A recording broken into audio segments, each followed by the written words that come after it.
My parents handed out pristine white boxes containing the newest tablets and thick envelopes stuffed with $100 bills to every single grandchild in the room except one. My 7-year-old daughter Chloe stood there completely empty-handed, pulling at my sleeve with tears welling in her eyes, whispering to ask if she did something bad. I did not cry. I did not scream. I quietly took her home. But the next morning at exactly 7 in the morning, I showed up at their front door to serve the foreclosure papers on their multi-million-dollar mansion. My name is Maya. I am 34 years old, and I learned the hard way that sometimes the most satisfying revenge is simply letting toxic people destroy themselves. Before I continue this story, let me know where you are watching from in the comments below. Hit like and subscribe if you have ever had to protect your child from family members who underestimated your worth. Growing up in the Williams household meant understanding that love was a transaction and appearances were the only currency that mattered. Walking into my parents' sprawling estate that Easter Sunday felt like stepping onto a movie set where everyone knew their lines perfectly, except for me. The living room was a masterclass in aggressive wealth. Massive crystal chandeliers caught the late afternoon light reflecting off polished silver serving trays and pristine marble floors. I held Chloe's small hand tightly in mine, guiding her through a sea of extended family members, church elders, and networking acquaintances who barely offered us more than tight, obligatory smiles. We were the family charity cases, or so they confidently believed. My younger sister Kiara was holding court near the massive stone fireplace. She wore a custom designer pastel dress that probably cost more than what she assumed my monthly rent was. She was laughing loudly, making sure every single person in the room noticed her perfect blowout and the massive diamond ring sparkling on her finger. Right beside her stood her husband, Bradley. He was a white startup chief executive officer and the undisputed golden boy of the Williams family. My parents worshipped the ground Bradley walked on. To my father, Marcus, and my mother, Denise, having him for a son-in-law was the ultimate status symbol. It elevated their standing in their elite circles, and they practically tripped over themselves to cater to his every whim, constantly bragging to anyone who would listen about his latest supposed venture capital funding rounds. I, on the other hand, was the designated family disappointment. They genuinely believed I was just a low-level administrative worker struggling to make ends meet as a single mother. I never corrected them. I never told them that the venture capital firm I founded was currently managing assets worth tens of millions of dollars. I preferred the absolute peace of being underestimated over the sheer exhaustion of their constant financial demands and relentless judgment. But keeping that secret meant silently enduring their condescension at every single family gathering. As Chloe and I walked past the fireplace, Bradley caught my eye and offered a sickeningly pitying smile. "Maya, I am so glad you could make it," he said, raising his voice just enough so the surrounding relatives would tune in. "We were just talking about my company's new expansion. If things get too tight for you with inflation right now, let me know. We might have some data entry positions opening up soon. It pays slightly above minimum wage, but it could really help you and the kid out." Kiara giggled into her champagne glass, a sharp mocking sound. My mother, who had just walked up carrying a tray of expensive appetizers, nodded in vigorous agreement. "You should really take him up on that, Maya. It is incredibly generous of Bradley to offer charity to family. You cannot be too proud when you are struggling." I simply smiled my most polite, vacant smile and said I would think about it, tightening my protective grip on Chloe's hand. I knew exactly what Bradley's company was really worth, but today was not the day to drop that bomb. The dining table groaned under the weight of a catered feast, but the real spectacle of the afternoon was reserved for after lunch. The annual Easter gift exchange was my mother's absolute favorite way to assert her dominance and show off her immense generosity to her preferred children. She commanded everyone to gather in the formal living room. Chloe squeezed my hand, her brown eyes wide with innocent excitement. She had spent the entire morning sitting at our kitchen table, drawing a beautiful Easter card for her grandparents. She had poured all her 7-year-old love into the crooked, glittery letters and brightly colored bunny rabbits. She clutched that piece of folded construction paper against her chest, like it was pure gold, waiting patiently for the perfect moment to present it to them. My father stood in the center of the Persian rug, playing the role of the benevolent patriarch, while my mother began handing out the gifts. The room buzzed with anticipation. It started with Kiara and Bradley's 3 children. My mother handed over sleek white rectangular boxes. The kids tore into them, aggressively ripping the expensive wrapping paper and tossing it carelessly onto the floor to reveal the newest model tablets. They did not even offer a simple thank you before powering them on. Next came the thick white envelopes. I could see the crisp $100 bills peeking out from the unsealed flaps. My parents showered them with praise, bending down to kiss their cheeks, calling them the smartest, most beautiful grandchildren in the entire world.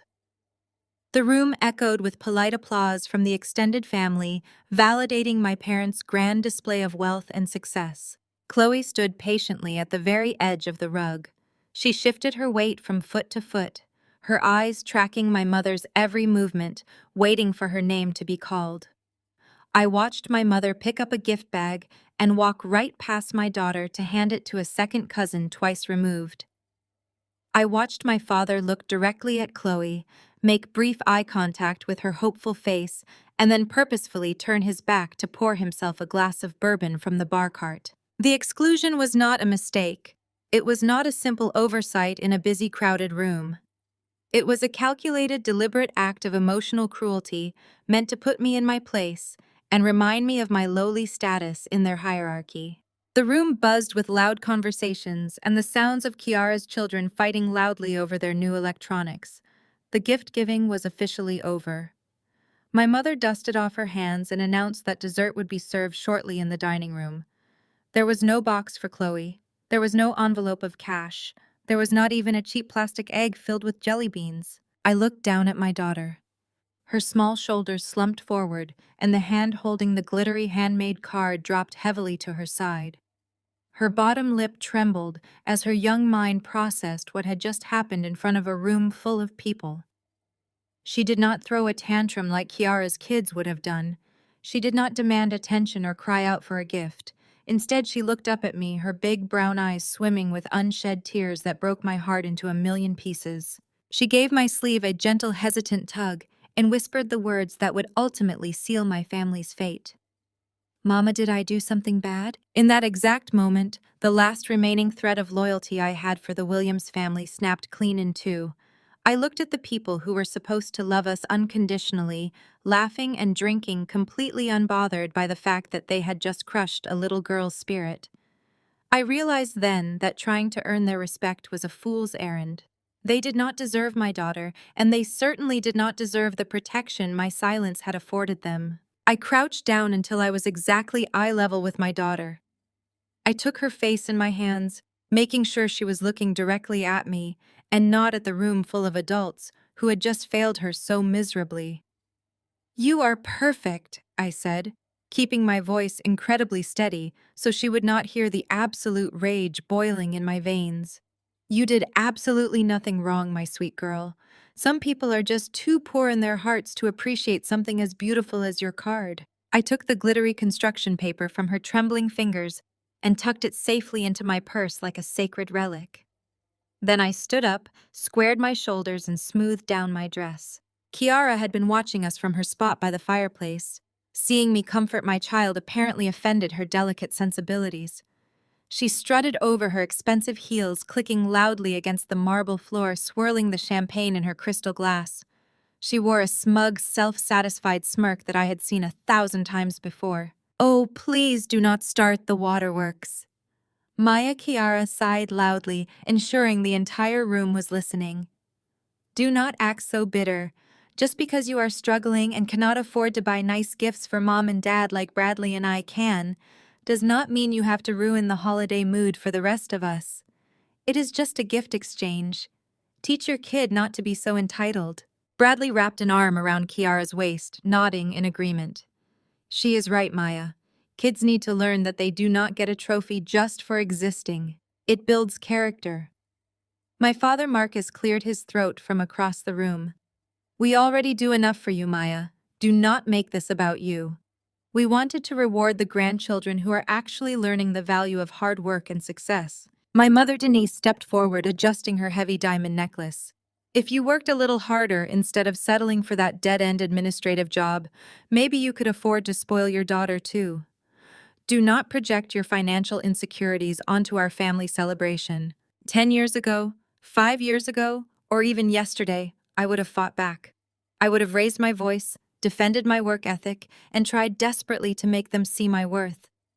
I would have explained that I worked 60-hour weeks, that I was a good mother, that I was trying my absolute best to provide. I would have given them the exact reaction they craved. They wanted a loud scene. They wanted me to look unhinged, emotional, and pathetic in front of their wealthy friends, the church elders, and their perfect son-in-law. They wanted to prove to the entire room that I was the unstable, jealous sister they always claimed I was. But today I gave them absolutely nothing. I did not shout. I did not defend my career. I did not shed a single tear. Instead, I looked at Kiara, then at Bradley, and finally at my parents. I let a slow, freezing smile spread across my face. It was not a smile of submission. It was the smile of a predator realizing its prey had just walked willingly into a cage. I let the silence stretch. 5 seconds, 10 seconds, 15 seconds. In a room packed with people, the sudden absence of noise was deafening. The clinking of glasses stopped entirely. The quiet murmurs of the extended family died down to an uncomfortable hush.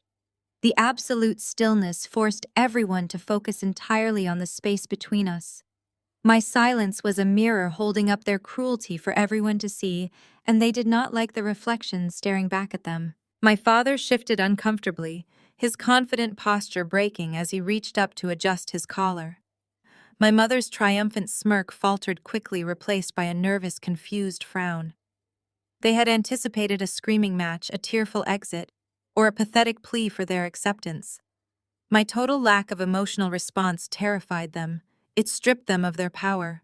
"Are you not going to say anything?" Kiara demanded, her voice suddenly sounding shrill and incredibly insecure in the quiet room. I kept that cold, calculating smile on my face. "I hope you all enjoy the rest of your afternoon," I said softly. My tone was terrifyingly polite, completely void of any warmth or familial affection. It was the voice of a chief executive officer addressing a soon-to-be-terminated employee. I turned my back on them, picked up Chloe's small coat from the entryway bench, and helped her slip her arms into the sleeves. I did not rush. I took my sweet time adjusting her collar and buttoning her jacket, forcing my family to stand there and watch me dismiss them entirely. "Let us go, sweetheart," I said, taking Chloe's hand securely in mine. "We have much better things to do today." As I walked toward the heavy oak front door, I could feel the suffocating tension I left in my wake. My mother called out my name, her tone carrying a sharp edge of panic rather than authority. "Maya, you march back here right now. We are not finished talking to you." I did not stop. I did not even turn my head. I simply opened the door, stepped out into the crisp spring air, and pulled it shut behind me with a firm, definitive click. Through the thick glass windows bordering the entryway, I could see the immediate fallout of my departure. My parents were visibly flustered. They had intended to showcase their dominance to Bradley and their country club friends, demonstrating how firmly they ruled their household and how graciously they tolerated their failure of a daughter. Instead, they had just publicly bullied a 7-year-old girl and were met with pure, unadulterated disdain. My refusal to engage made them look petty, cruel, and ultimately weak. I saw Bradley looking at his in-laws with a distinct expression of discomfort, clearly unsettled by the bizarre and toxic family dynamic he had just witnessed. Losing face in front of Bradley was my parents' worst nightmare, and my silence had accomplished exactly that. My father was hastily pouring himself another drink, trying to laugh off the heavy tension in the room, while my mother furiously whispered something into Kiara's ear. The perfect Easter Sunday illusion had shattered completely. I buckled Chloe into her car seat, kissed her forehead, and promised her we were going to get the biggest ice cream sundae in the city. As I walked around to the driver's side of my modest sedan, I pulled my phone from my purse. I opened my encrypted business email and drafted a quick, decisive message to my lead legal counsel. The subject line was simple: "Initiate aggressive collection on the Innovate Tech debt tomorrow morning. Zero leniency." I hit send, started the engine, and drove away from the sprawling estate. They had enjoyed their little moment of power today.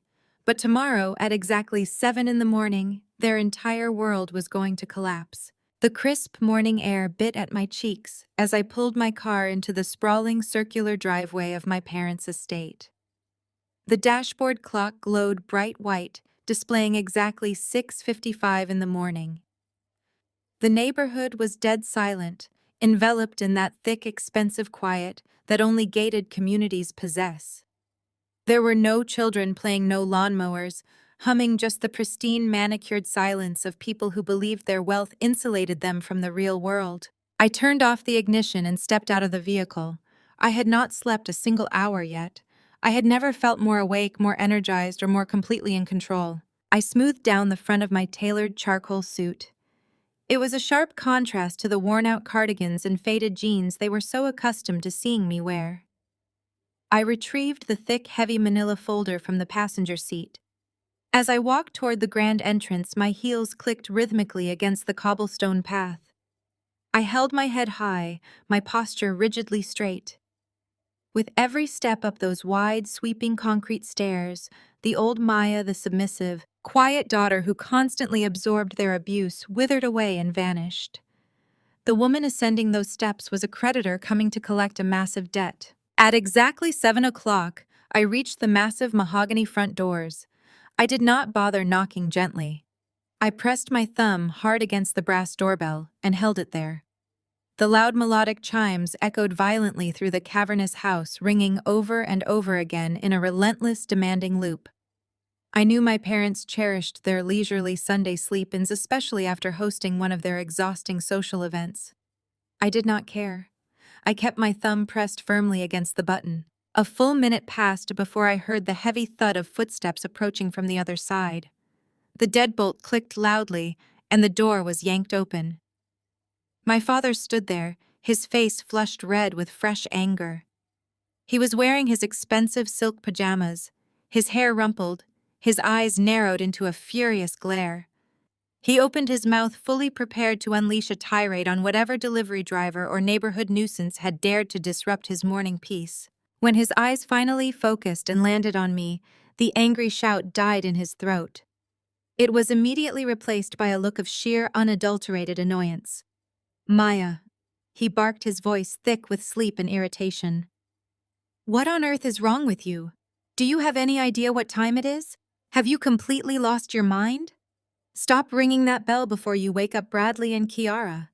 They are sleeping in the guest wing and need their rest." He stepped forward, puffing out his chest, attempting to use his physical presence to intimidate me right back down the stairs, just like he had done 1,000 times before. He expected me to flinch. He expected me to lower my eyes, stammer out a pathetic apology, and nervously explain why I was there.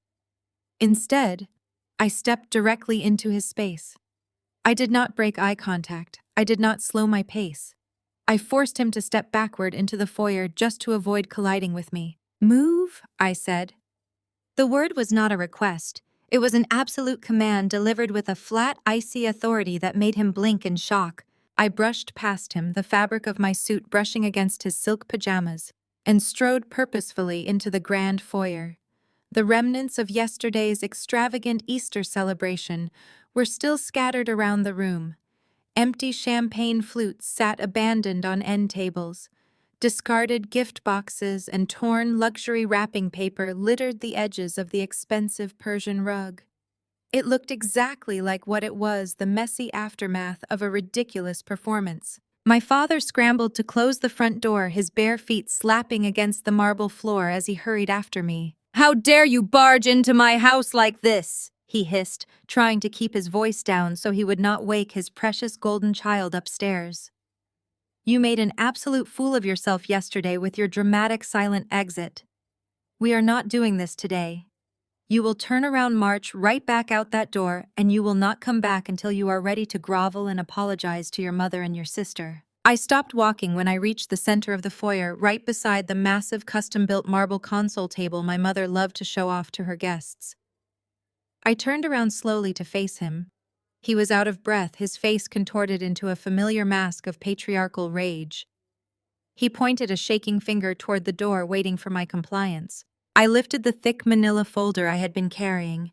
I raised it up, making sure he saw exactly how heavy it was, and then I slammed it down onto the solid marble surface. The sound was deafening. The heavy thud echoed like a gunshot through the silent, cavernous house, bouncing off the high ceilings and the crystal chandelier. It was a sharp, violent noise that completely shattered the morning quiet. I heard a gasp from the top of the grand staircase. My mother, wrapped in a plush robe, was clutching the banister, looking down at the foyer with wide, startled eyes. A door clicked open down the hallway, signaling that Bradley and Kiara were finally awake. The audience was assembling, which was exactly what I wanted.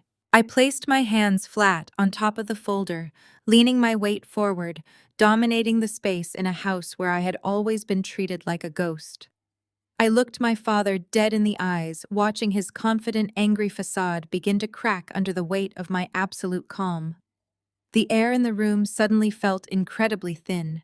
He stared at the folder, then up at my face, trying desperately to reconcile the woman standing before him with the daughter he thought he knew. He was searching for any trace of the timid girl who used to crave his validation. He found absolutely nothing. I was a brick wall, entirely impenetrable and completely unmoved by his outrage. I watched the realization slowly wash over him that his usual tactics of intimidation were failing entirely.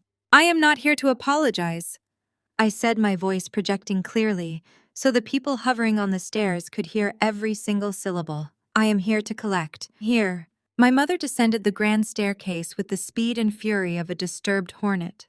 Her heavy silk robe billowed behind her, and her face was contorted into a mask of absolute outrage. She gripped the polished wooden banister so tightly her knuckles had turned completely white. From the moment she laid eyes on me standing in her foyer, she was already winding up to deliver a verbal beating that she fully expected would force me into submission. "What is wrong with you?" she shrieked, her voice echoing sharply against the marble walls and soaring up to the vaulted ceilings. "How dare you come into this house and make demands like a common thug? After the absolute tantrum you threw yesterday, walking out on your own family during a sacred holiday without so much as a goodbye. You ruin Easter Sunday, and now you have the sheer audacity to show up here at the crack of dawn to harass your father." I stood my ground, my hands resting lightly on the thick manila folder on the console table. I watched her perform her usual theatrics. For my entire life, this was her primary tactic. If she yelled loudly enough, if she acted offended enough, everyone around her would instantly apologize just to keep the peace. But today, the peace was already dead, and I had no intention of resurrecting it. "You are acting like a petulant, jealous child," my mother continued, marching straight up to me until she was standing inches from my face. "You are 34 years old, Maya. You are a grown woman throwing a massive fit because we did not buy your daughter a stupid toy. Do you have any idea how selfish you are?" "It was not about a toy, Mother," I said, keeping my voice incredibly calm and even, letting the coldness of my tone contrast sharply with her frantic energy.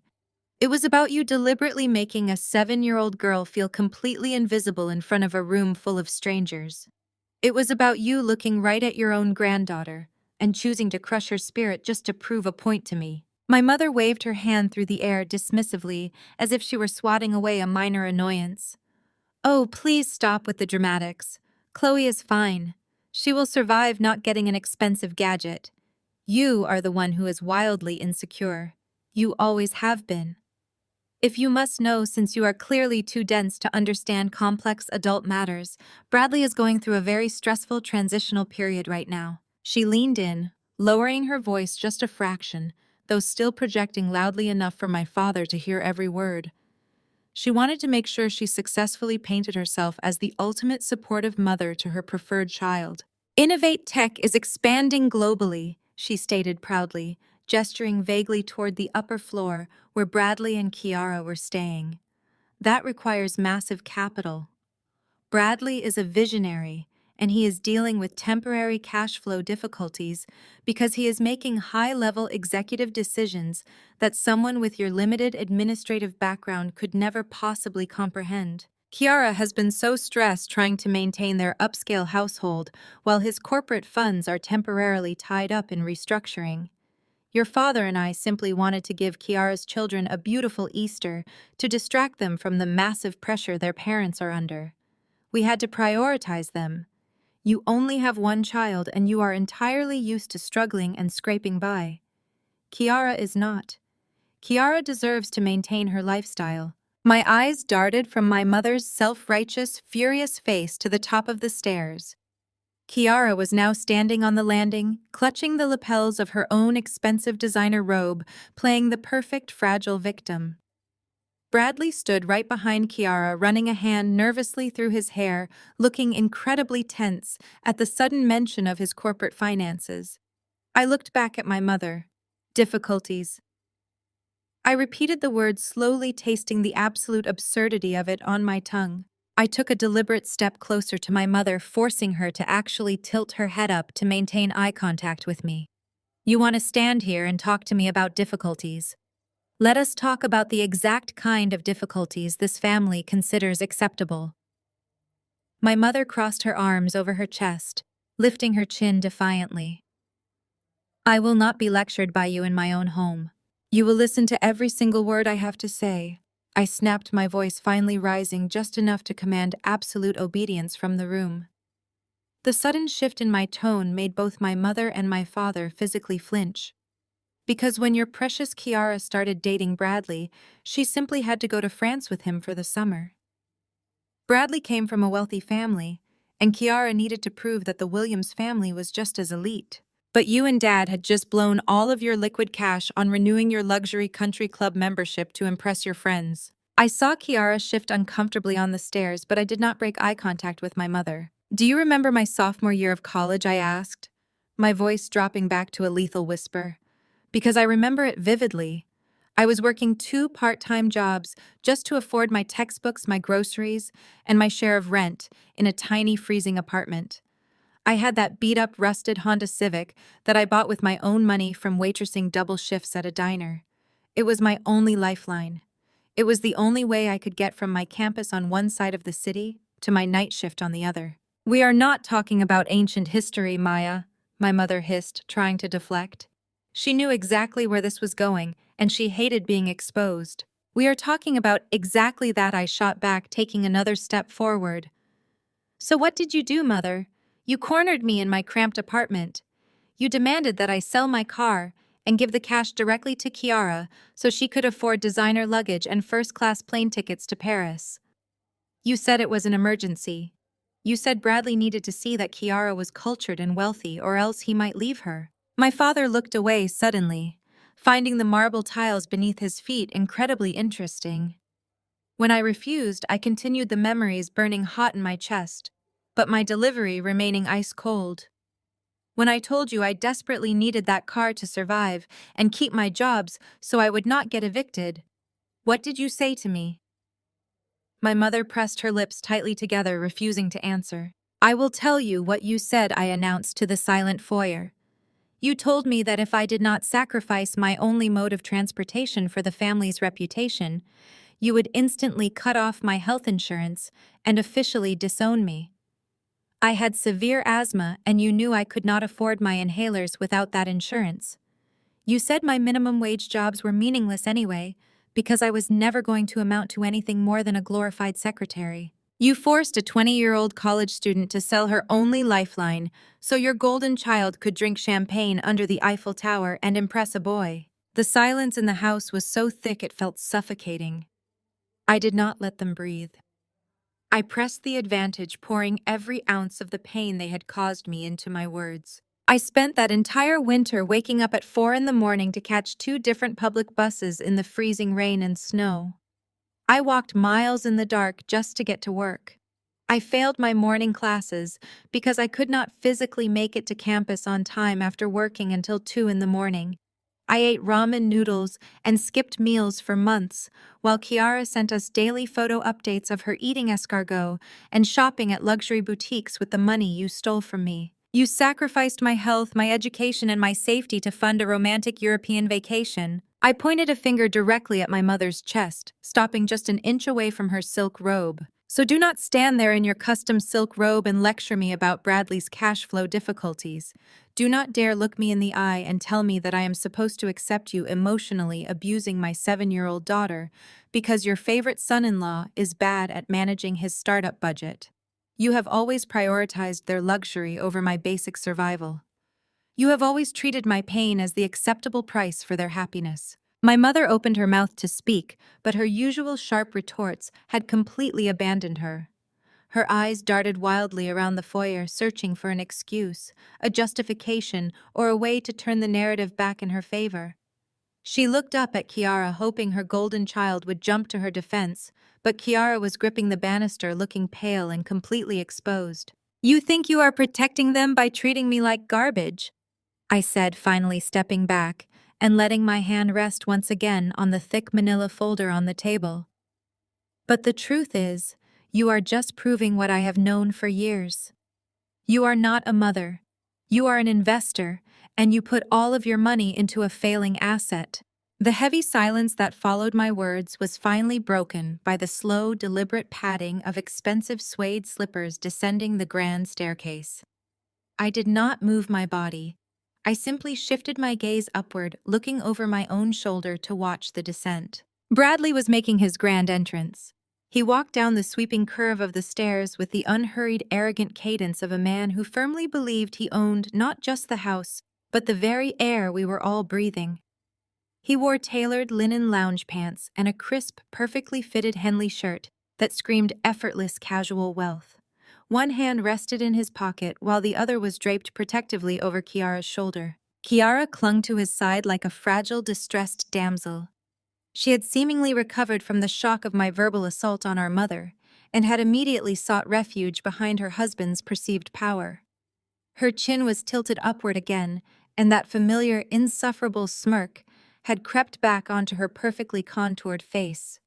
With Bradley by her side, she felt completely invincible.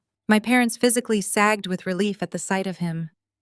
My father literally took a step back, deferring the confrontation to the younger, wealthier man he viewed as the true patriarch of this family. The dynamic was sickeningly transparent. To my parents, Bradley was not just a successful tech chief executive officer. He was a white man of means who had chosen their daughter, elevating their own social standing in the process. They worshipped his proximity to power and privilege. My mother dabbed at her dry eyes, looking up at Bradley as if a knight in shining armor had just ridden in to slay the unruly dragon that was her eldest daughter. Bradley paused on the third step from the bottom, deliberately maintaining the high ground, so he could literally and metaphorically look down on me. He offered me a tight, practiced smile. It was the exact same patronizing expression he probably used when rejecting junior developers pitching ideas in his boardroom. It was a look completely devoid of actual empathy, masking a deep, unshakable superiority complex. "Maya, let us all just take a deep breath and dial the temperature down in here," Bradley said. His voice was smooth calm and coated in a thick layer of condescension. "There is absolutely no need to march in here and make a massive scene over a few children's gifts. We are all family. We are all on the same team." I stared up at him, maintaining my absolute stillness. The sheer audacity of this man, a man who had married into my family and eagerly participated in my exclusion, attempting to moderate my entirely justified anger, was staggering. He spoke to me slowly, articulating his words with exaggerated patience, treating me not as a 34-year-old woman, but as an irrational, hysterical teenager who simply needed to be managed by a rational adult. "Look, I understand that things have been tough for you," Bradley continued, taking one more step down, but keeping his physical distance. "The economy is brutal right now, especially for single mothers working administrative jobs. It is stressful. We get it. But coming into your parents' home and screaming about events that happened over a decade ago is not productive. It is just projecting your current financial frustrations onto them. They love you, Maya. They just want peace." Kiara nodded vigorously, leaning her head against his bicep. "She is just projecting, Bradley. She has always been like this. She cannot handle the fact that we are actually building a future while she is stuck in the exact same place she has always been." I let her words hang in the air, refusing to take the bait. My eyes remained locked on Bradley. He gave his wife a gentle, reassuring squeeze before turning his attention back to me, adopting a look of profound, sickening pity. It was the ultimate white savior performance, executed flawlessly, in the foyer of a house his in-laws were currently risking everything to keep. Tell you what, Bradley said, his tone softening into what he clearly believed was a magnanimous, heroic offer. I do not want bad blood in this family. I hate seeing Kiara upset, and I hate seeing your parents distressed. If you are struggling with Chloe's expenses, just tell me. If you are behind on her school tuition or rent or whatever it is that has you so wound up this morning, I can help. I will write you a check right now. Just name a reasonable number. We can clear this up. You can apologize to Marcus and Denise for the disruption, and we can all move on with our Sunday. He reached into the pocket of his linen pants, as if preparing to pull out a designer pen and a checkbook he did not actually have on him. It was a purely theatrical gesture. He wanted to show my parents that he was the benevolent provider, the wealthy patriarch willing to throw a few scraps to the struggling, less fortunate sister-in-law just to maintain the peace. He wanted to buy my silence. He wanted to purchase my submission. My mother let out a loud, dramatic sigh of appreciation. Do you see that, Maya? Do you see how incredibly generous Bradley is being to you after the way you just spoke to us? You should be thanking him on your hands and knees. Not many men would offer to bail out their unruly sister-in-law out of the goodness of their hearts. My father chimed in, finding his courage now that his golden son-in-law was steering the ship. You really need to swallow your immense pride and take the help, Maya. Bradley is offering you a way out of this embarrassing situation. Take the money for your daughter, apologize to your mother, and go home to cool off. You are embarrassing yourself. I stood motionless at the base of the stairs looking at the four of them. They had formed a perfect, impenetrable wall of delusion. They truly believed that wealth was the only metric of human value, and because they assumed I had none, they believed I had no right to demand respect. Bradley was looking down at me with that gentle, condescending smile, fully expecting me to crumble. He expected me to weigh my pride against my supposed poverty and ultimately surrender to his charity. He thought his imaginary money was the ultimate trump card in any conflict. The comedic irony of the situation was almost too delicious to bear. Here was a man offering to write me a check to cover my daughter's basic needs, a man whose entire corporate existence was currently hanging by a thread that I personally held the scissors to. He was standing on the staircase of a mansion that had been secretly mortgaged to the hilt just to keep his sinking startup afloat. He was offering me a financial lifeline from an account that I knew for an absolute fact was currently frozen solid by his creditors. I slowly ran my hand over the smooth, thick cover of the manila folder resting on the marble console table. Inside this folder were the legal documents that proved his entire life was a fragile house of cards, and I was the storm that was about to blow it all away. I did not need to scream. I did not need to defend my bank account or my career. I just needed to let him keep digging his own grave with his arrogant, misplaced confidence. I looked at Bradley, matching his condescending smile with a chilling, vacant one of my own. I let my eyes slowly travel down to the pocket where his hand rested, waiting for the perfect moment to completely decimate his ego. Before Bradley could even attempt to pull out his imaginary checkbook, the absolute stillness of the foyer was shattered by the sound of my father's heavy footsteps. Marcus Williams had reached his absolute limit. My refusal to break eye contact with his son-in-law, my blatant disregard for the natural hierarchy of this household, was an insult he could no longer tolerate.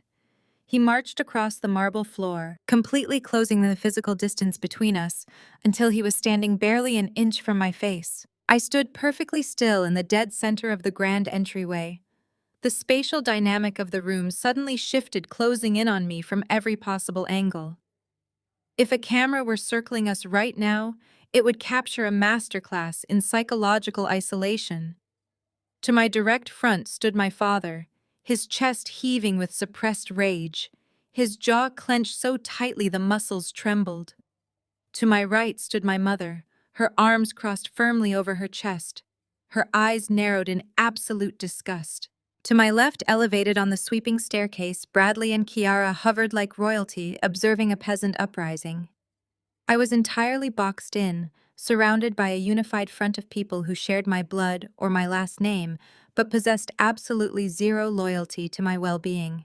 "Take the money, Maya," my father ordered, his voice dropping into a dangerous gravelly register that he usually reserved for intimidating subordinate employees at his firm.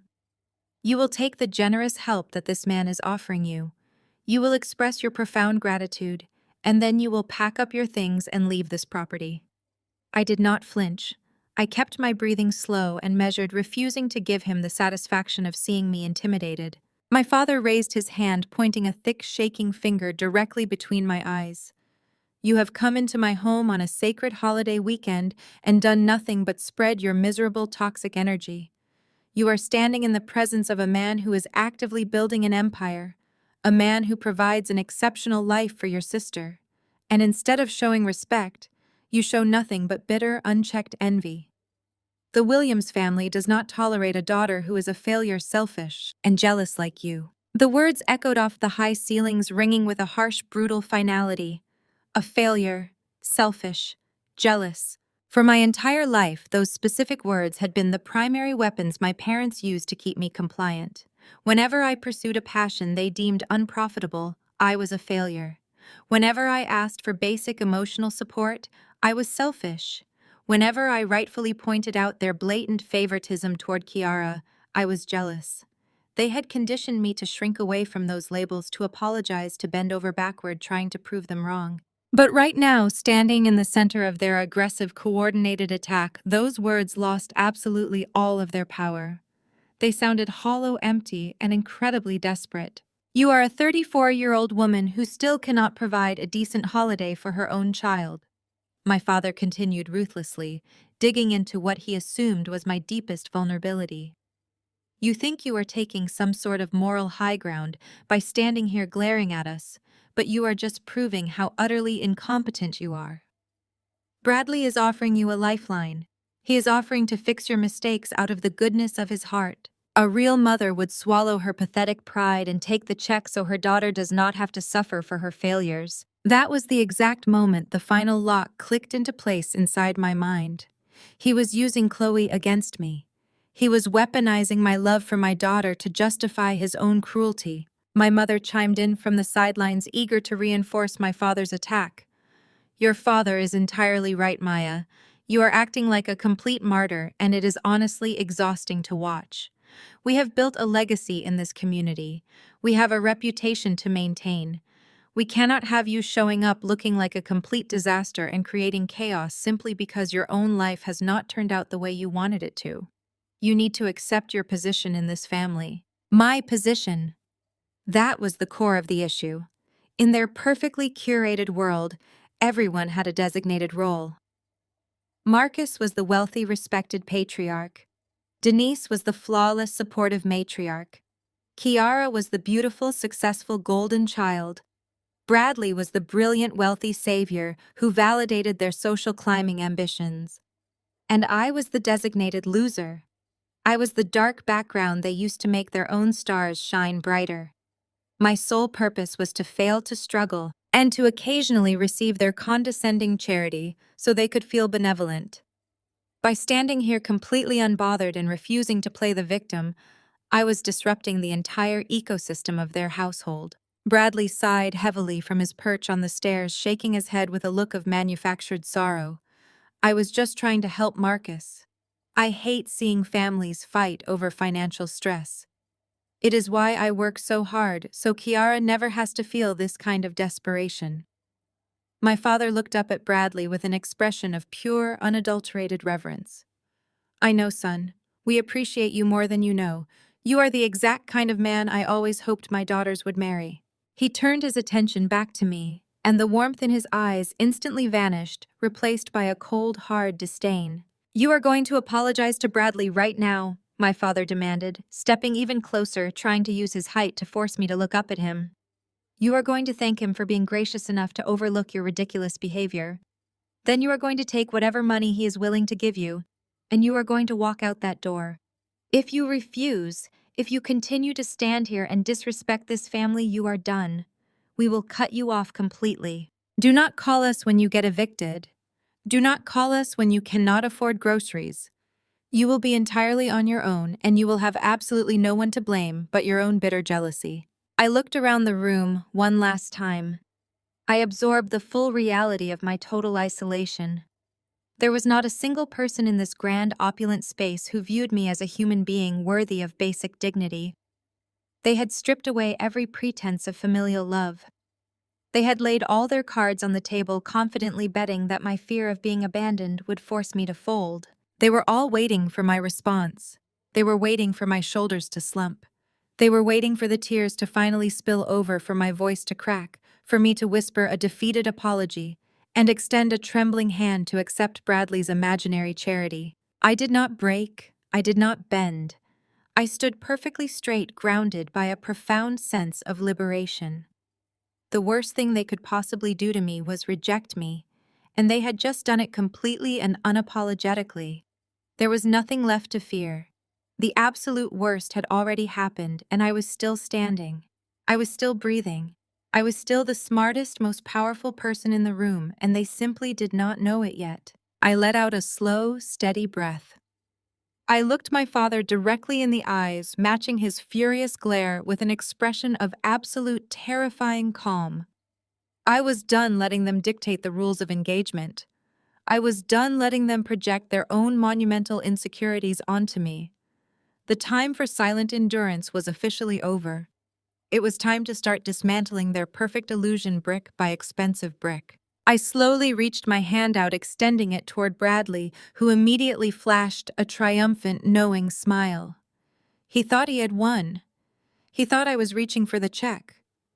Instead, my fingers bypassed his general direction entirely and landed firmly on the thick manila folder resting on the marble console table. Bradley's smug smile faltered for a fraction of a second. He had expected me to reach out and beg. He had anticipated a tearful breakdown, a moment where my poverty would override my pride, allowing him to play the ultimate hero. When I did not immediately surrender, he decided to force the issue. With a heavy, highly performative sigh meant to showcase his exhausting patience, he reached into the inner breast pocket of his tailored jacket.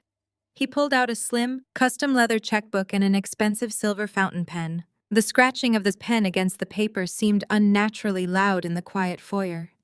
He wrote with dramatic, sweeping strokes, making absolutely sure everyone in the room recognized his immense generosity and my pathetic need.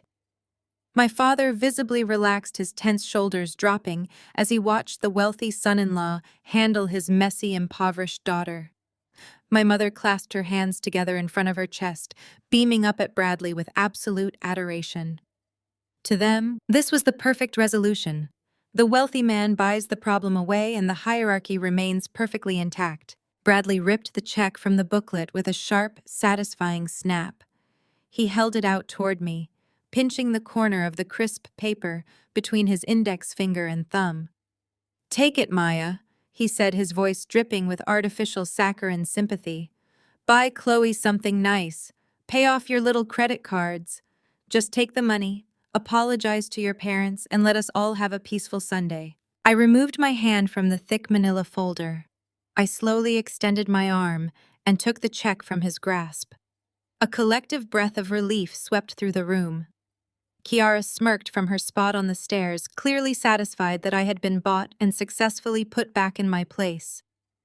My father took a step back, crossing his arms in victory. They genuinely believed that I had folded. They thought my pride had a concrete price tag and Bradley had just happily paid it. I looked down at the piece of paper in my hand. It was made out for $10,000. To my parents and my sister, it was a massive fortune designed to buy my permanent submission and validate their superiority. To me, it was a fraudulent piece of garbage. I raised my hands, holding the check right in front of my chest, so everyone in the room had a perfectly clear view of what I was about to do. My thumbs gripped the top edge of the paper. My index fingers pressed firmly against the back. With one swift, deliberate, and violent motion, I ripped the crisp paper straight down the middle. The sharp sound of the tearing paper cut through the room like a physical strike. My mother let out a loud, genuine gasp of horror, her hands flying up to cover her mouth. My father stiffened instantly, his eyes going wide with absolute, unadulterated disbelief. I did not stop. I placed the two torn halves together, lining up the severed edges perfectly. I gripped them tight and tore them again, ripping straight down the center.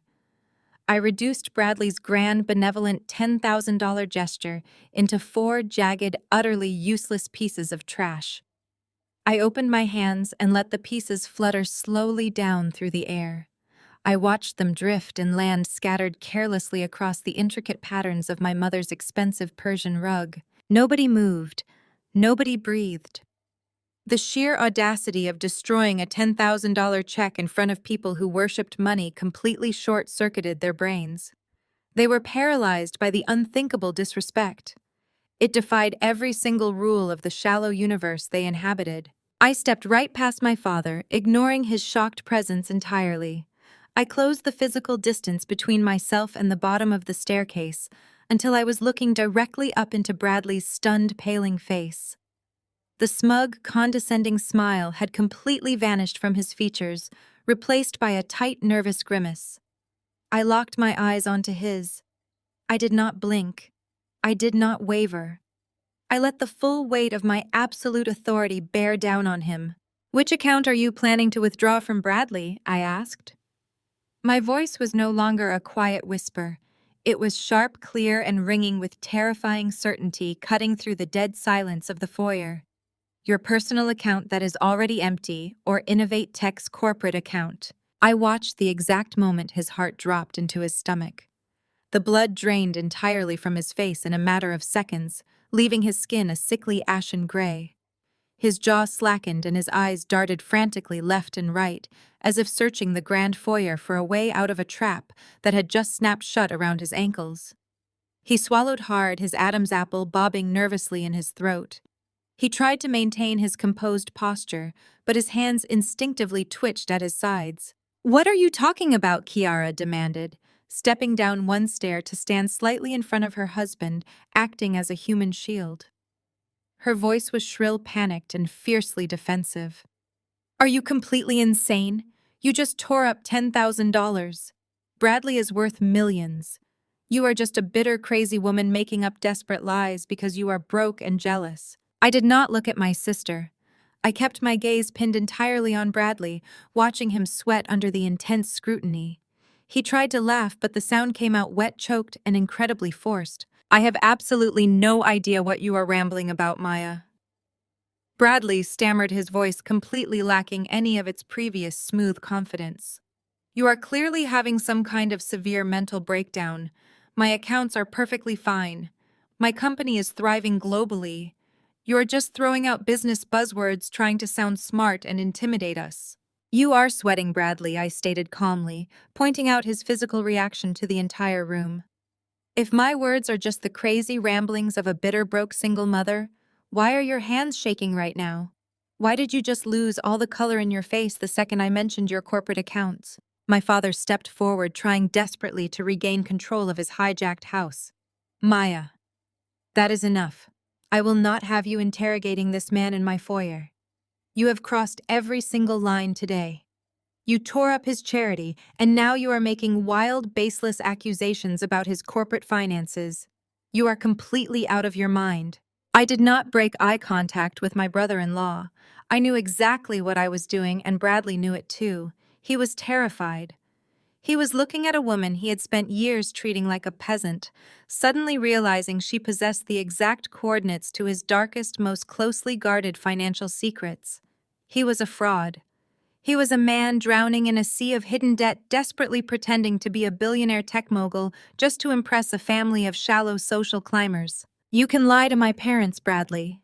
I continued, my voice echoing with terrifying, unshakable certainty. "You can lie to your wife. You can buy them fancy dinners on credit and make them believe you are the absolute king of the world. But you cannot lie to the math. And you certainly cannot lie to me.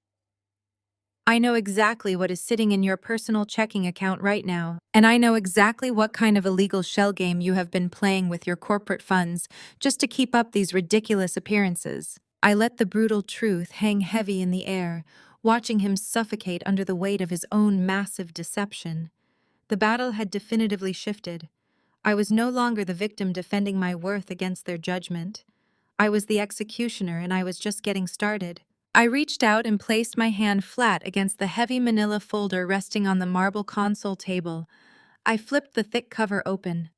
The crisp sound of the heavy cardstock seemed to suck the remaining oxygen straight out of the grand foyer. I did not rush. I let my fingers trace the edges of the neatly stacked papers inside, allowing Bradley to agonize over what exact piece of his destruction I was about to produce. I slid a single officially stamped document from the top of the pile. It bore the unmistakable, heavily embossed logo of his primary corporate banking institution. I held it up high, making sure the bold red letters printed across the top were perfectly visible to everyone standing on the staircase. Innovate Tech's account was frozen by the bank at exactly 4 in the afternoon last Friday, due to total insolvency, I read aloud. My voice was a surgical scalpel cutting straight through his elaborate fiction. The bank has officially initiated asset liquidation protocols. So I will ask you again, Bradley. Where exactly are you getting the money to write checks? The last remaining drops of color vanished from Bradley's face. He looked physically ill. The polished, untouchable tech chief executive officer was completely gone, instantly replaced by a desperate, cornered con artist. His breathing became incredibly shallow and erratic. He opened his mouth to speak, but only a pathetic, choked wheeze escaped his throat. His hands, which he had previously stuffed into his tailored linen pockets to feign a relaxed posture, were now completely rigid. He pulled them out, his fingers twitching violently against his sides in rapid, uncontrollable spasms. He swiped a trembling palm across his forehead, desperately trying to wipe away the thick sheen of cold sweat that had suddenly materialized there. He was visibly unraveling. His eyes darted wildly around the room, jumping from the torn pieces of the check on the floor, to my face, to the chandelier, and back to the documents in my hand. He looked exactly like a man searching for a physical escape route from a nightmare he was hopelessly trapped in. My father stepped forward, his heavy brow furrowing in deep rising confusion. "What is that paper, Maya? What do you mean his accounts are frozen due to insolvency?" "Bradley, what on earth is she talking about?"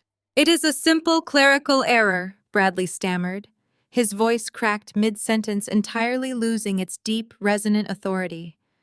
He sounded frantic, breathless, and incredibly small. "It is a standard compliance audit, Marcus. You know how these massive international banking institutions operate? They freeze accounts temporarily during routine venture capital transitions just to verify large-scale wire transfers. It is a massive misunderstanding.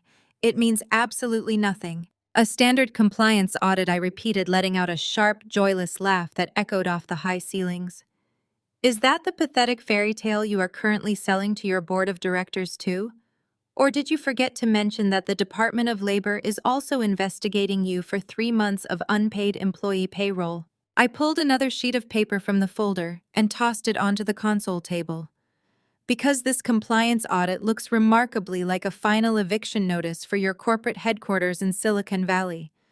You have not paid your commercial rent in 4 months. Your landlord locked your employees out of the building on Thursday morning. They literally chained the glass doors shut, Bradley. Is that also a standard venture capital transition?" Bradley took a physical step backward, his shoulders slumping as his arrogant posture completely collapsed. He held his hands up in a defensive, placating gesture, his palms slick with nervous sweat. "Maya, you do not understand the tech sector. You are misinterpreting standard operational pivoting.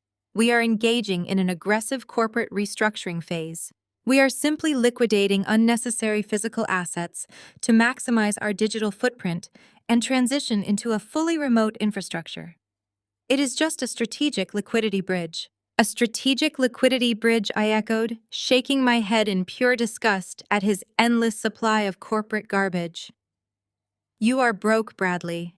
You are completely, undeniably, and catastrophically bankrupt. You burned through $80 million of investor capital in less than 2 years on luxury corporate retreats, private jets, and a massively inflated executive payroll that you used to fund this ridiculous lifestyle to impress my parents." I pointed down at the 4 torn pieces of the $10,000 check resting on the Persian rug. You stood on that staircase looking down at me, offering to buy my daughter's happiness with phantom money that you do not even possess. You tried to humiliate me and play the ultimate white savior to my parents, using a bank account that is currently hundreds of thousands of dollars in the red. You are nothing but a fraud. Kiara pushed past her husband, her face twisted into a mask of pure hysterical denial. She marched down the remaining stairs, placing herself firmly between Bradley and me like a human shield. Shut up. Shut your jealous mouth right now, Maya. You forged all of these documents. You probably stayed up all night printing these out in your sad little apartment just to ruin our weekend because you cannot stand the fact that I married a successful man and you ended up with absolutely nothing. I shifted my gaze to my sister, looking at her with a mixture of icy pity and absolute contempt. Did I forge the warning call from your Black American Express card too, Kiara? Because I know for a fact that your primary credit card was declined at that luxury boutique downtown on Wednesday afternoon. You tried to buy a $3,000 handbag. The transaction was rejected for insufficient funds, and you ran out of the store crying in front of your friends. Kiara gasped, taking a physical step backward, as if I had just slapped her across the face. Her hands flew up to cover her mouth, and her eyes widened in absolute terror. She spun around to look at Bradley, silently demanding that he fix this, demanding that he tell her I was lying. But Bradley could not look at her. He stared down at his expensive suede slippers, his jaw trembling violently. The silence in the foyer was heavy, suffocating, and loaded with the radioactive truth. "Look at him, Kiara," I commanded, my voice slicing through her desperate denial. "Look at your brilliant, successful husband. Does he look like a man who just secured a new round of funding? Or does he look like a man who knows he is about to face federal fraud charges for lying to his investors?" My mother let out a small, strangled whimper. She grabbed my father's arm, her perfectly manicured fingernails digging deep into his sleeve. "Marcus," she whispered, her voice trembling with rising panic. "Marcus, tell her to stop. Tell her she is lying. Bradley, tell us she is making all of this up right now." But Bradley remained entirely mute. The sweat was now dripping freely down his temples, tracking along his jawline. His chest heaved with rapid, panicked breaths. The meticulously crafted illusion of his power had been entirely dismantled in less than 3 minutes.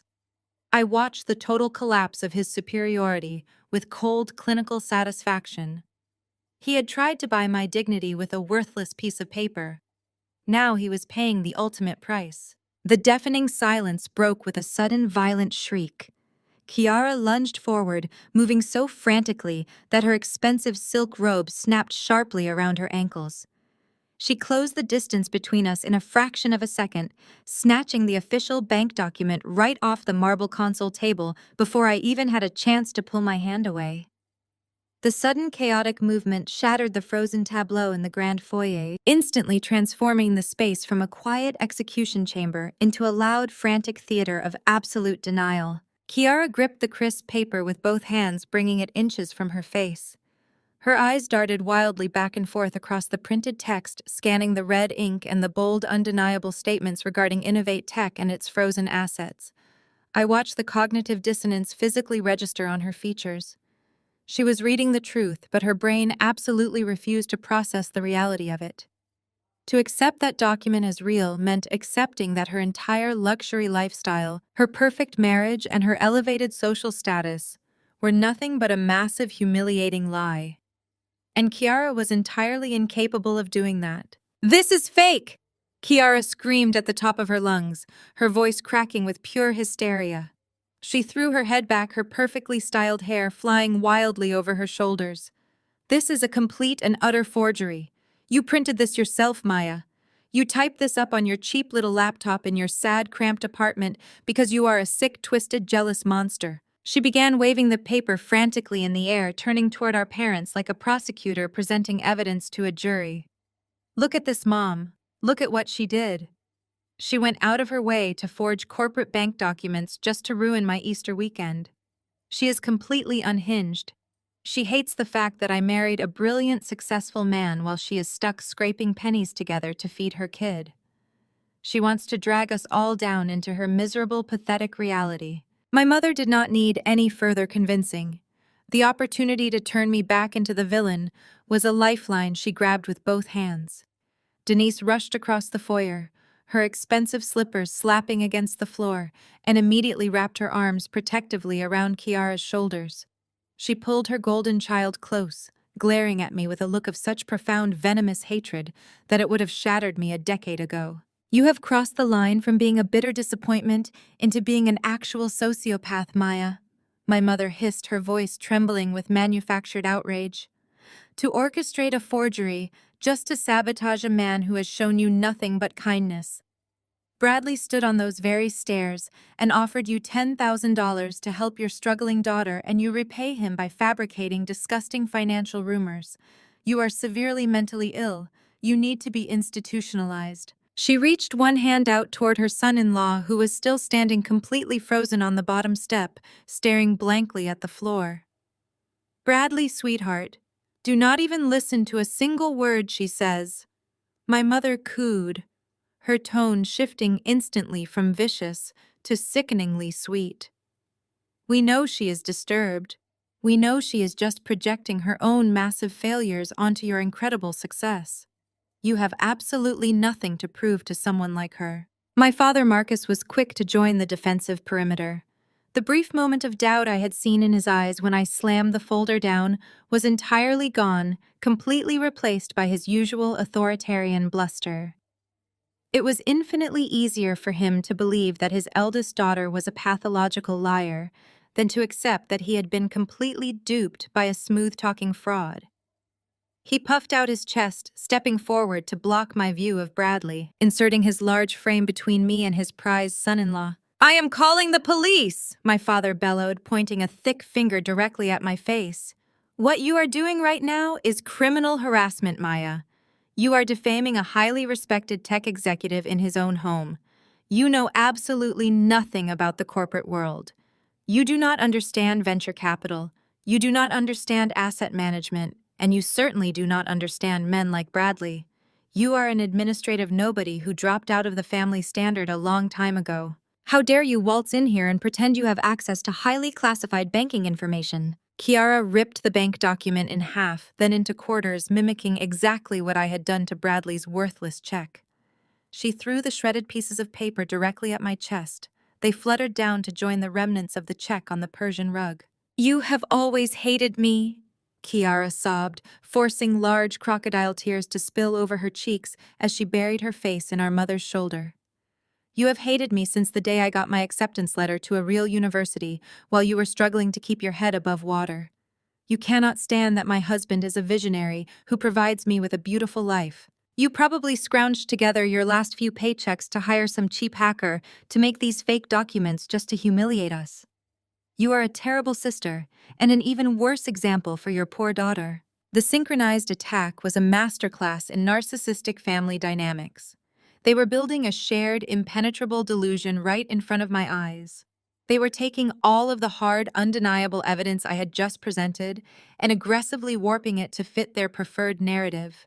In their minds, Bradley was still the flawless billionaire savior, and I was still the crazy, jealous, impoverished outcast who was desperately trying to tear down their joy. I stood my ground, my hands resting calmly at my sides. I did not raise my voice to shout over their chaotic screaming. I did not flinch when Kiara threw the shredded paper at me.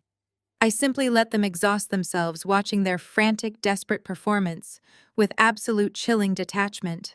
"If I am a pathological liar," I said softly, timing my words perfectly during a brief lull in their screaming. "If I am just a jealous, broke single mother who printed fake bank statements at a local copy center, then why is the brilliant tech visionary standing behind you entirely speechless?" I tilted my head, looking past my father's broad shoulders to lock eyes with Bradley again. Why has he not said a single word to defend himself? If his company is thriving, why is he not laughing in my face right now? Why is he sweating through his expensive designer shirt? My mother immediately stepped in to run interference, refusing to let me put Bradley on the spot. "He is silent because he is absolutely appalled by your audacity," she snapped, waving her hands dismissively. "He is far too much of a gentleman to stoop to your gutter level and engage in a screaming match with a hysterical woman." He is in shock that someone could be so vindictive to their own blood. He is not in shock, Mother, I corrected her, keeping my tone perfectly conversational, as if we were discussing the weather rather than the total collapse of their social standing.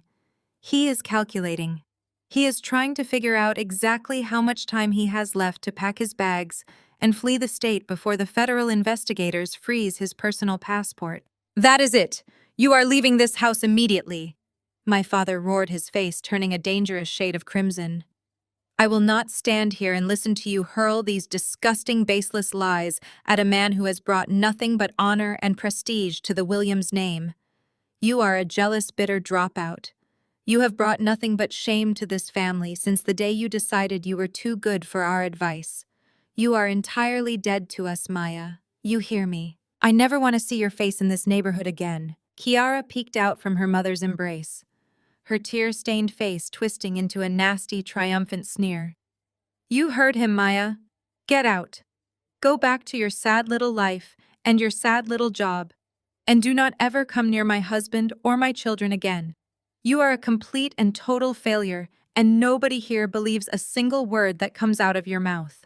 I looked at the three of them standing together in a tight, protective huddle around the man who was actively destroying their entire financial future.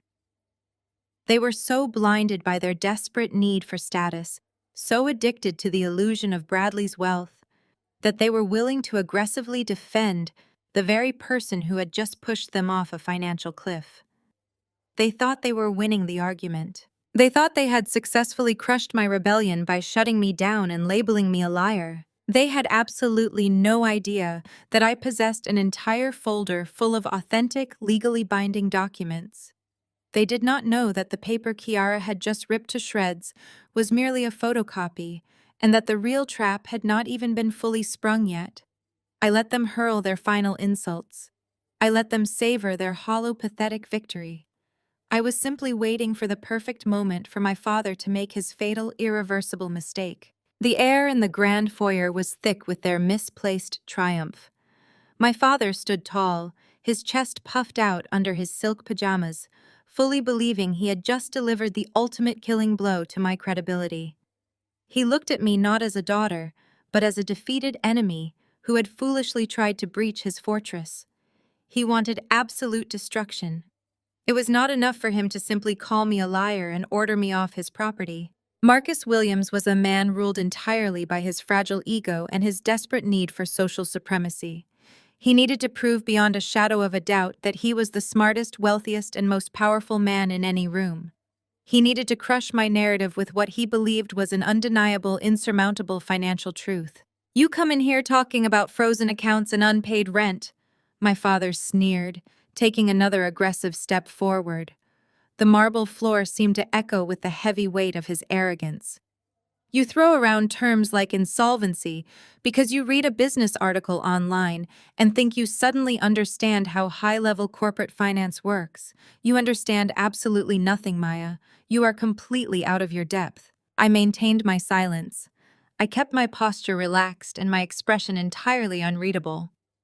I was letting the rope spool out, giving him all the slack he needed to hang himself. Bradley's company is not failing. My father bellowed, his voice bouncing off the vaulted ceilings and filling the massive space with his booming confidence. He threw a proud, expansive gesture toward the man cowering on the staircase. Innovate Tech is perfectly fine. In fact, it is stronger than ever. And do you want to know why? Because real families, successful families, support each other through strategic growth phases. My mother shifted nervously for a fraction of a second. She reached out and lightly touched my father's arm, a silent, panicked warning not to disclose their private financial affairs to the daughter they deemed unworthy. But my father brushed her hand away with a sharp flick of his wrist. He was too drunk on his own self-righteousness to stop now. He wanted to see my face crumble. He wanted to watch me realize the sheer magnitude of the wealth they had bestowed upon his favorite son-in-law. He wanted to bury me under the weight of his checkbook. Your mother and I mortgaged this very mansion to inject $2 million of liquid capital into his operations just last month, my father announced proudly, delivering his fatal blow. He planted his hands on his hips, a smug, deeply satisfied grin stretching across his face. $2 million, Maya. Cash. Handed directly over to ensure his global expansion continues without a single hiccup. With elite financial backing like that from this family, his company cannot possibly fail. The confession hung in the air, heavy and absolute. He had said it loud and clear. He had willingly mortgaged the roof over his head, the ultimate symbol of his country club status, the very imported Italian marble we were currently standing on, just to feed the bottomless pit of Bradley's fraudulent tech startup. If a camera were gliding sideways right now, tracking smoothly from my father's flushed, boasting face across the physical space between us to land directly on my completely unbothered expression, it would have captured the exact beautiful moment his entire world unknowingly ended. I did not gasp. I did not act shocked. I slowly turned my head, my gaze tracking deliberately away from my father and sliding over to my mother. Denise had quickly recovered from her initial hesitation. Now that the secret was out in the open, she decided to eagerly weaponize it. She lifted her chin, her eyes flashing with cruel, unapologetic vindication. "That is right," my mother snapped, leaning hard into the horrific truth. "We leveraged the estate because we believe in Bradley. We believe in Kiara. They are building a legacy, and we are proud to be the primary investors in their brilliant future. That is what real parents do for children who actually deserve it. We secure their success. We do not waste our hard-earned resources on someone who threw her life away and refuses to improve herself." Kiara let out a delighted, mean-spirited laugh from her safe spot on the stairs. She crossed her arms, looking down at me as if I were dirt scraped from the bottom of her expensive designer shoes. "Did you hear that, Maya? $2 million. That is more money than you will ever see in your entire pathetic lifetime. Mom and Dad trust Bradley with their entire net worth because he is a certified genius. You are just a bitter, lonely woman who cannot even afford a decent Easter dress for her kid. You are nothing to them. Bradley is everything." I let their voices wash over me. They were practically tripping over each other to brag about the worst financial decision of their entire lives. They were proudly displaying the noose they had willingly tied around their own necks. In their arrogant minds, an injection of $2 million made Bradley completely untouchable. They believed that throwing cash at a problem simply made the problem disappear, because that was the only way they knew how to navigate the world. To them, wealth was an impenetrable shield. But I was not looking at Kiara anymore. I was not looking at my mother or my father. My eyes were fixed entirely on Bradley. While my family preened and gloated celebrating their massive investment, the supposed tech visionary looked like he was about to physically collapse right there on the carpet. The $2 million had not saved his company. It had not funded a global expansion. It had likely gone straight into paying off immediate aggressive creditors just to keep him out of federal prison for another 30 days. It was a single drop of water in a blazing inferno, and it had evaporated the very second the wire transfer cleared. Bradley knew that I knew. I watched his chest rise and fall in rapid, shallow jerks. He looked at my parents, who were smiling up at him with absolute blind adoration, and then he looked back at me. He was completely trapped in a cage of his own making. If he told them the truth right now, if he admitted that their $2 million was already gone, and the company was still totally bankrupt, they would tear him apart with their bare hands. But if he stayed silent, he knew I was about to drop an anvil on his head. The panic radiating from his body was palpable. $2 million, I repeated softly. The words rolled off my tongue like a sweet, rich melody. I nodded slowly, deliberately, absorbing the information, letting the silence stretch out to maximize his sheer terror. "You mortgaged this estate, the house you have spent your entire lives bragging about, the house you used to look down on every single person in this city. You put it all on the line for Innovate Tech. And we would do it again," my father stated fiercely, completely missing the dangerous shifting undercurrent in my tone. "Because unlike you, Bradley produces results. He is a winner. He is a man who knows how to multiply wealth and secure our family name. You could learn a thing or two from him instead of standing in my foyer spewing your jealous, fabricated nonsense." I looked around the magnificent space. I took in the sweeping staircase, the custom wrought iron railings, the imported Italian marble beneath my feet, and the massive crystal chandelier hanging high above our heads, catching the morning light. It really was a beautiful house. It was a towering monument to their vanity, built on a deep foundation of absolute cruelty and unyielding judgment. And because of my father's staggering, blinding arrogance, it no longer belonged to him. A winner, I mused quietly, letting a genuine razor-sharp smile finally break across my face. I reached down and rested my hand on the manila folder one more time, my fingers tapping lightly against the cardboard cover. That is a fascinating perspective, Dad. It really is. They had just handed me the final piece of the puzzle. They had voluntarily connected the dots between their personal wealth and Bradley's corporate ruin on a silver platter. They thought they were crushing me with the sheer scale of their investment. They had absolutely no idea that they had just admitted to signing over their entire lives, their home, and their future directly to my venture capital firm. I stopped moving completely. My hand remained resting lightly on the thick manila folder, but my entire body went perfectly frighteningly still.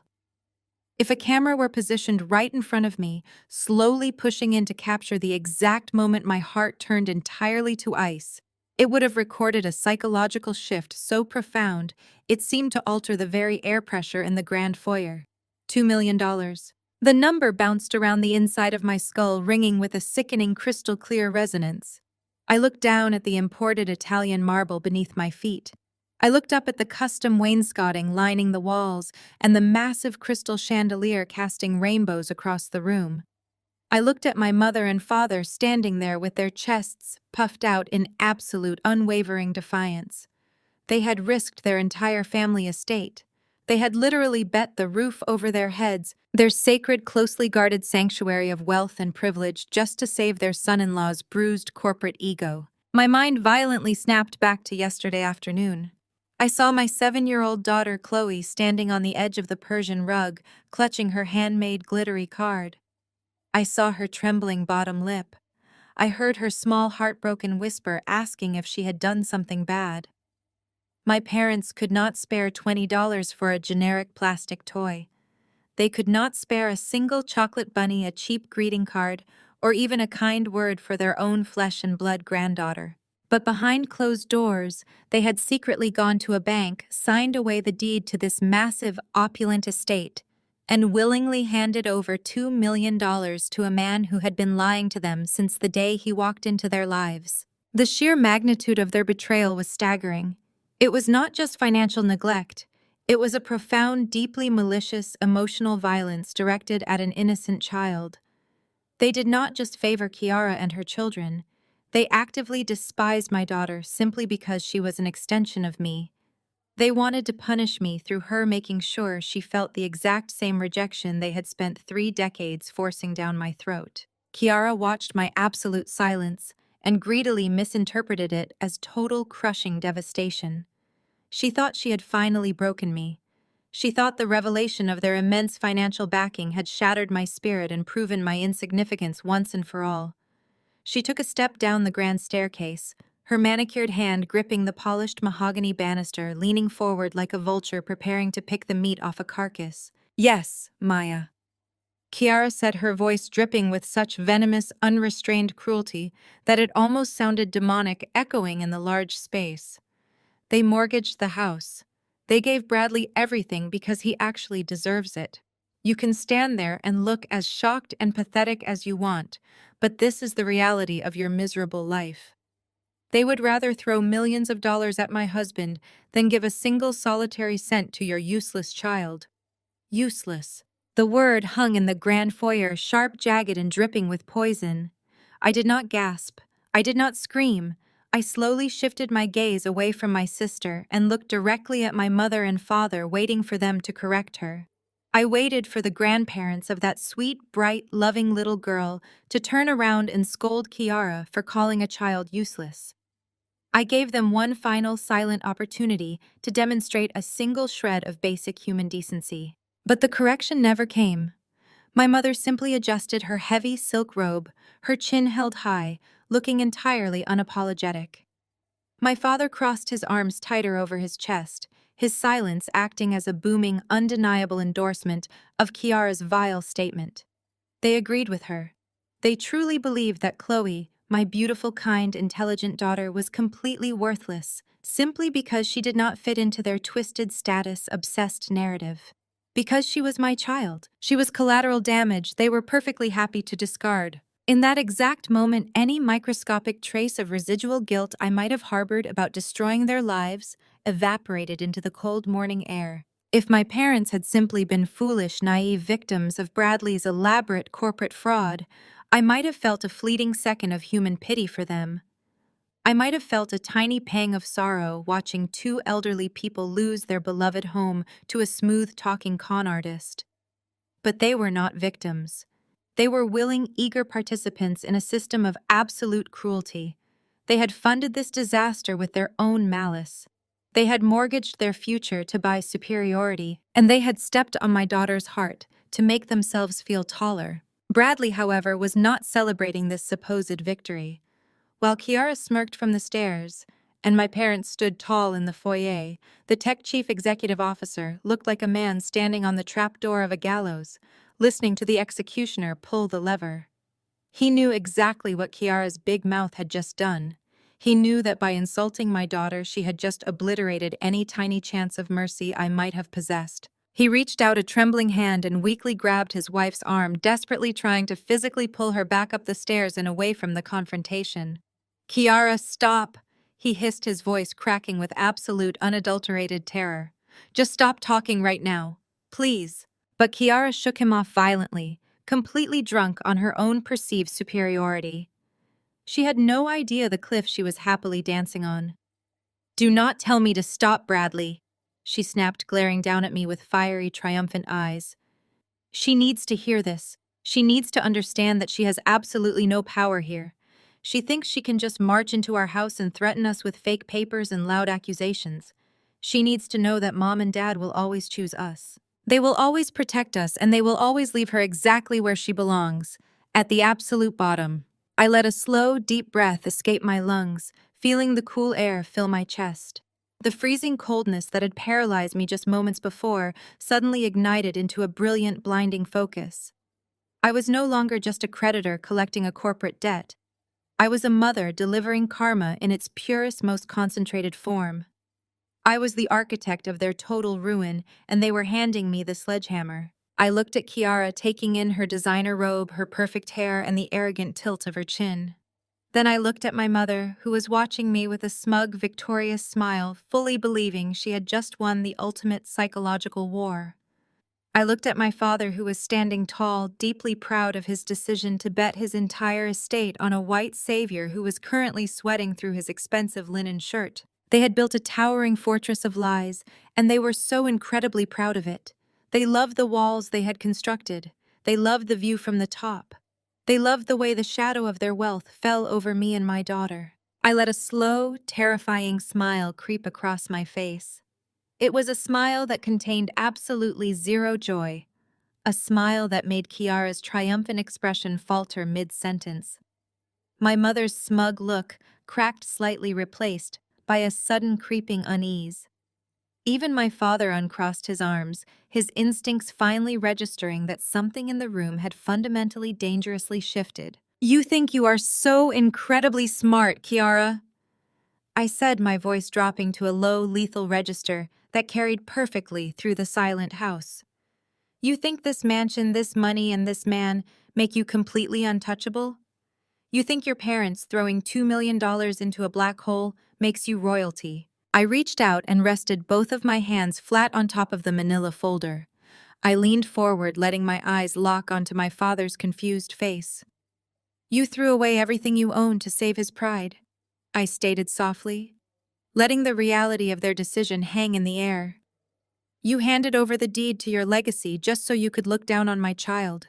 But there is a very critical detail about high-level corporate finance that you seem to have completely overlooked in your rush to play the generous investor." I tapped my fingernail against the cardboard cover of the folder. The sharp, rhythmic clicking sounded like a ticking clock marking the final seconds of their affluent lives. I kept my eyes pinned on my father, watching the absolute certainty drain out of him, drop by drop. "When a company is as catastrophically insolvent as Innovate Tech," I explained, articulating every single word with deadly precision. When a company is facing millions in unpaid payroll, commercial eviction, and frozen accounts, a $2 million cash injection does not trigger a global expansion. It does not go toward research and development. It does not save the company. I turn my head very slowly, locking my gaze back onto Bradley, who looked like he was about to physically vomit over the mahogany banister. It gets immediately swallowed whole by the company's primary secured debt holder. I finished, my voice ringing with absolute crushing finality. And you should probably ask your brilliant visionary son-in-law who exactly bought up all of his toxic debt from the bank 3 months ago. The absolute silence that followed my question was unlike anything I had ever experienced in that house. It was not the quiet of a peaceful Sunday morning, but the terrifying, suffocating vacuum that occurs right before a massive explosion. Bradley looked as if all the bones in his body had suddenly dissolved. His hands gripped the mahogany banister so tightly, his knuckles were stark white, and his breath came in rapid, shallow gasps. He knew. He knew exactly who had bought his debt. But hearing me say it out loud in front of the people he had spent years conning completely broke his mind. I looked at my father, whose arrogant scowl was slowly morphing into a mask of profound, disorienting confusion. He looked from Bradley to me, trying to process a reality that fundamentally contradicted every single thing he believed about the world. He opened his mouth to demand an explanation, to assert his dominance one more time, but he could not find the words. And then I laughed. It started as a low, quiet chuckle in the back of my throat, but it quickly bubbled up into a genuine, full-throated laugh that echoed off the imported Italian marble and soared up to the crystal chandelier. It was the laugh of a woman who had spent 34 years being treated like dirt, finally watching the universe deliver an impeccable, poetic masterpiece of karma. The sound of my laughter seemed to physically tilt the room. The entire grand foyer felt like it was spinning off its axis, the floor dropping out from beneath their feet while I stood perfectly solidly grounded. My mother flinched as if my laughter was a physical blow. "What is so funny?" she shrieked, her voice cracking with mounting panic. "What are you talking about, Maya? Bradley, tell her to stop laughing right now." I did not stop. I reached down, grabbed the bottom edge of the thick manila folder, and flipped it entirely upside down. A waterfall of official, notarized, heavily stamped financial documents cascaded through the air, raining down onto the Persian rug, burying the torn pieces of Bradley's worthless $10,000 check. There were dozens of them. Debt transfer agreements, lien notifications, deeds of trust, and corporate insolvency filings. I threw the empty cardboard folder onto the pile, letting the sheer volume of his financial destruction sit right at my father's feet. Who do you think bought the $2 million bad debt from the bank to prevent his immediate liquidation? I asked, my voice slicing clean through the remaining tension in the room. When the primary commercial lenders looked at Innovate Tech's fraudulent bookkeeping and decided to cut their losses.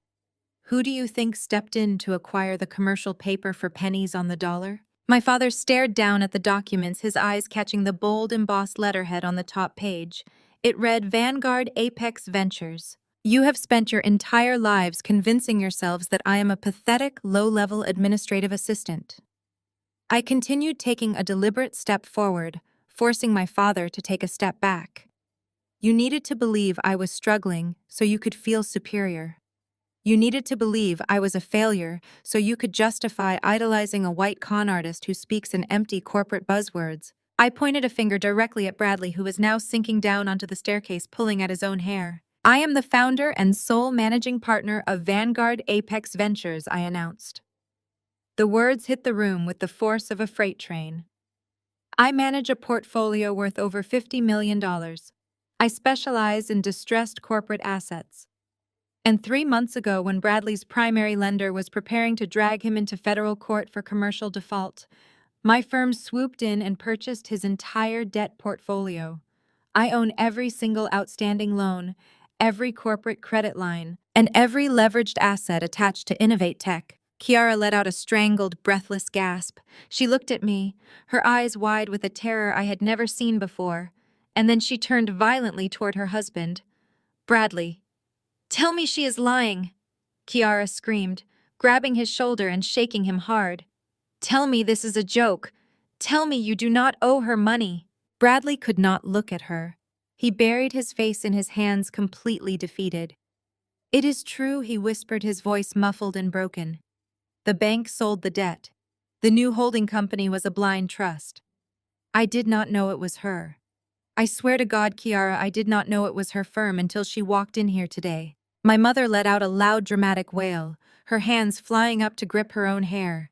She stumbled backward, bumping into the wall, her perfect facade entirely shattered. No, no, no, this cannot be happening, she sobbed, looking wildly at my father. Marcus, do something. Tell her this is illegal. But Marcus Williams was not looking at his wife. He was staring down at the documents on the floor, specifically at a piece of paper that detailed the recent $2 million capital injection he had been bragging about just minutes ago. His chest was heaving, his face a terrifying shade of purple. The gears in his head were finally turning, calculating the horrifying reality of what he had actually done. You want to know the absolute best part about all of this? I asked, my voice dropping back to that lethal conversational whisper. You want to know the absolute sweetest irony of this entire morning? I stepped right up to my father, looking him dead in the eyes. When you and Mom went to the bank last month, I said making sure every syllable landed with maximum impact. When you secretly signed away the deed to this magnificent estate, when you drained your retirement accounts to inject $2 million of liquid cash into Innovate Tech to save his pride. That money did not go toward global expansion. It did not go toward hiring new developers. My father swallowed hard, his eyes locked onto mine, trapped in the nightmare. Because my firm holds the primary secured debt, I explained slowly, smiling, as the light completely died in his eyes. Any cash injected into his insolvent company is legally required to be immediately seized and routed to the primary creditor to satisfy outstanding arrears. I leaned in closer, dropping my voice so only he could hear the final, devastating blow. You did not invest in Bradley's future, Dad. You paid his overdue bills directly to my company. You took the equity out of the house you used to make me feel worthless, and you literally wrote a $2 million check directly to my venture capital firm. You funded my business to save his pride. My father staggered backward, as if I had driven a physical blade into his chest. His knees buckled slightly, and he had to reach out and grab the marble console table just to keep himself from collapsing onto the floor. His mouth opened and closed, but no sound came out. The great, powerful patriarch, the man who had just threatened to throw me out onto the street and leave me to starve, had just realized he had voluntarily handed his entire fortune over to the daughter he despised. Kiara shrieked again, dropping to her knees on the stairs and violently hitting Bradley's arm. You idiot! She screamed, her voice cracking with pure selfish hysteria. You absolute idiot! You lost everything. You lost my parents' house. You gave her everything. What are we going to do? Where are we going to live? You promised me a mansion. Bradley did not fight back.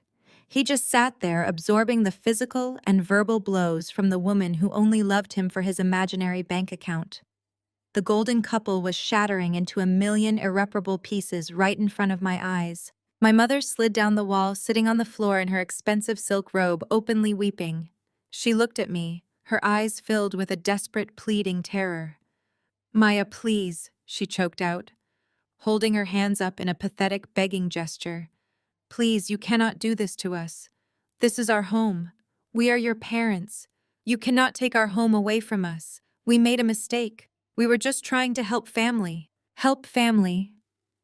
I repeated, the smile fading from my face, replaced by a cold, hardened resolve. You mean like how you helped Chloe yesterday when you purposefully skipped over her to hand out cash to Kiara's kids? Or do you mean how you helped me when you forced me to sell my car so Kiara could drink wine in Paris? I looked at the three of them, a pathetic, broken pile of arrogance and greed. You built this entire family on the belief that money makes you superior, I said, looking down at my father, who was still clutching the table, gasping for air. You worshipped wealth so blindly that you handed your entire life over to a man who possessed nothing but a good suit and a white face. You chose your prejudices over your own daughter. You chose your ego over your own granddaughter. I turned around, my heels crunching over the scattered, torn pieces of Bradley's worthless check. I walked toward the heavy mahogany front door, the exact door my father had tried to throw me out of just 15 minutes ago. I grabbed the brass handle and pulled it open, letting the bright, crisp morning sunlight flood into the dark, suffocating foyer. "I am not taking your home away from you," I said, looking back over my shoulder one last time at the family that had tried to destroy me. "You handed it to me on a silver platter. And as the primary creditor of Innovate Tech, I will be exercising my legal right to liquidate all corporate assets and attached collateral." I stepped out onto the porch, breathing in the fresh, clean air. "You have 30 days to vacate my property," I announced. "Have a wonderful Easter weekend." I closed the door behind me with a firm, definitive click, leaving them locked inside the tomb of their own making. The firm click of the mahogany door shutting behind me lasted only a fraction of a second before the heavy wood was violently yanked open again. I had barely made it halfway down the sweeping concrete steps when I heard the frantic slapping sound of Bradley's suede slippers rushing out onto the portico. "Maya, wait. Please, you have to wait." His voice was completely stripped of its previous smooth arrogance. It was a high, reedy sound, the desperate plea of a man who was watching his entire existence evaporate into thin air. I stopped on the bottom step and turned around slowly. The crisp morning sunlight caught the terrified glint in his eyes. He looked absolutely pathetic, leaning heavily against one of the massive white pillars framing the entryway, just to keep himself upright. I walked back up the stairs, my heels striking the stone with deliberate, measured precision. I did not stop until I was sharing the same immediate physical space with him on the grand porch. I began to pace slowly around him.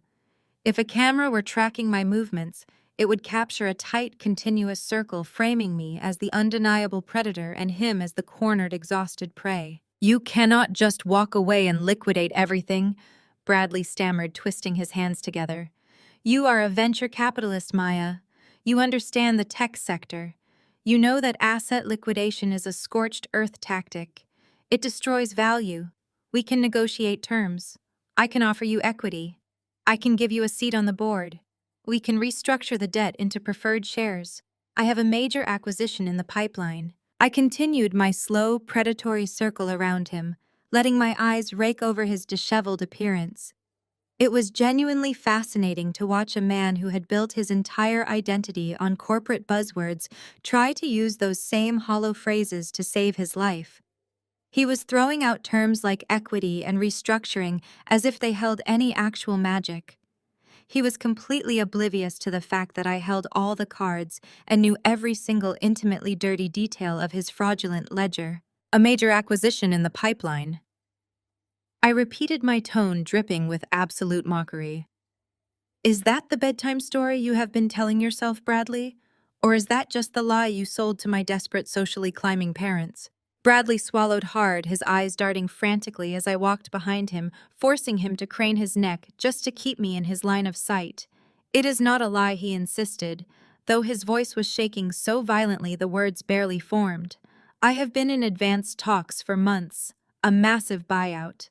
I stopped circling and stepped directly into his personal space, backing him up against the cold stone pillar. He shrank away from me, his chest heaving with panicked breaths. "You told them a major investment fund was about to acquire your company to reassure them before mortgaging the house, right?" I asked, locking my gaze onto his terrified eyes. He nodded frantically, desperate to validate his fabricated lifeline. "Yes. Yes, exactly." I showed Marcus the preliminary term sheets. I proved to him that a massive institutional buyer was preparing a buyout that would multiply his $2 million investment tenfold.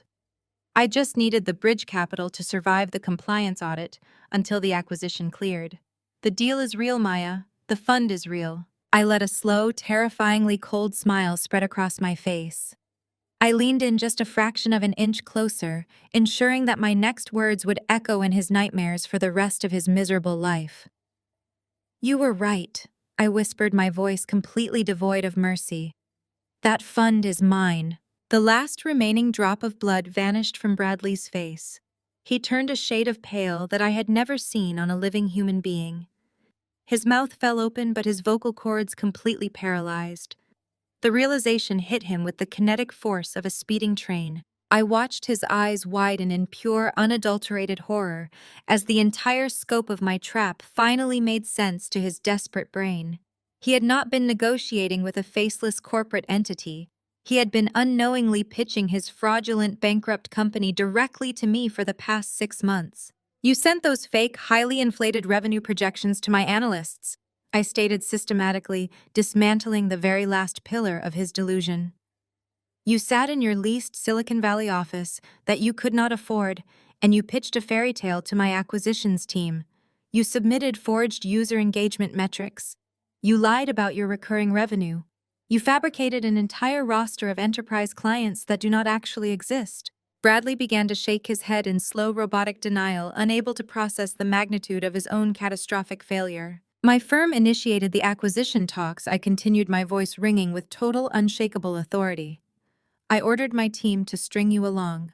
I instructed them to send you those preliminary term sheets because I knew exactly what you would do with them.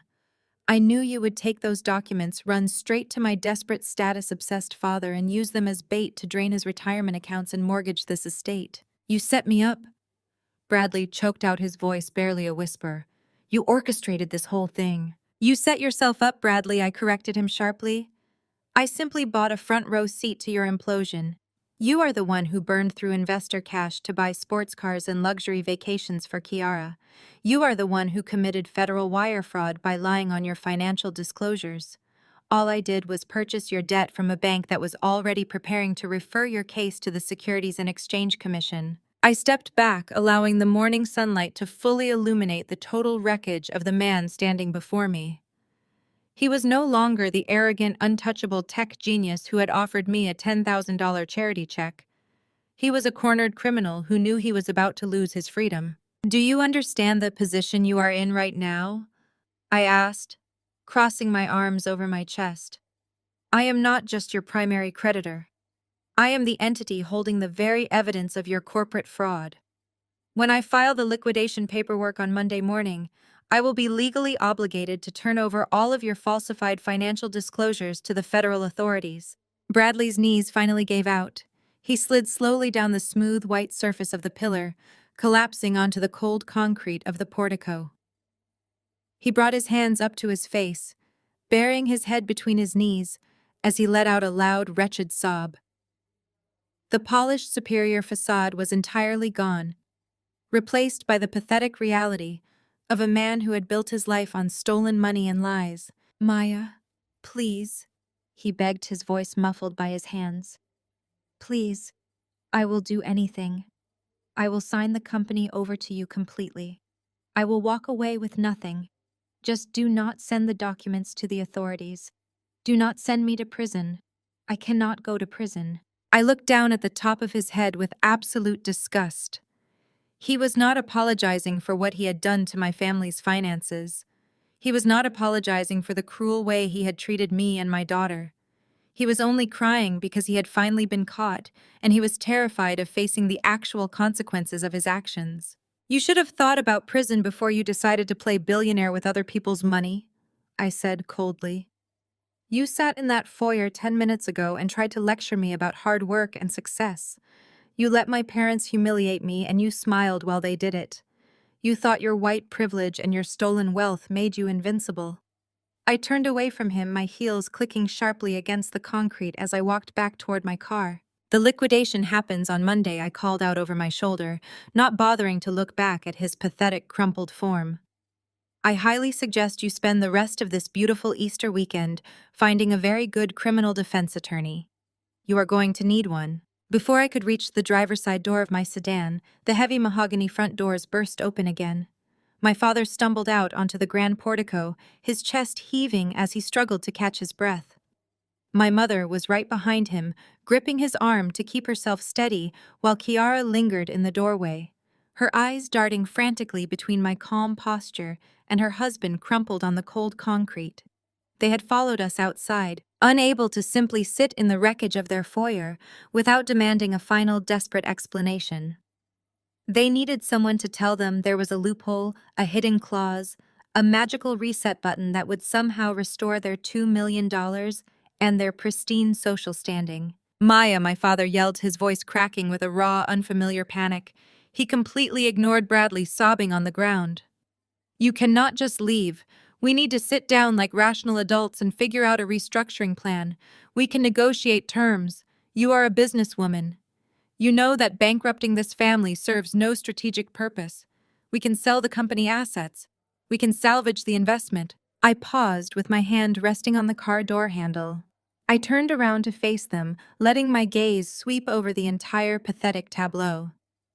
My father was sweating profusely, his silk pajamas clinging to his frame.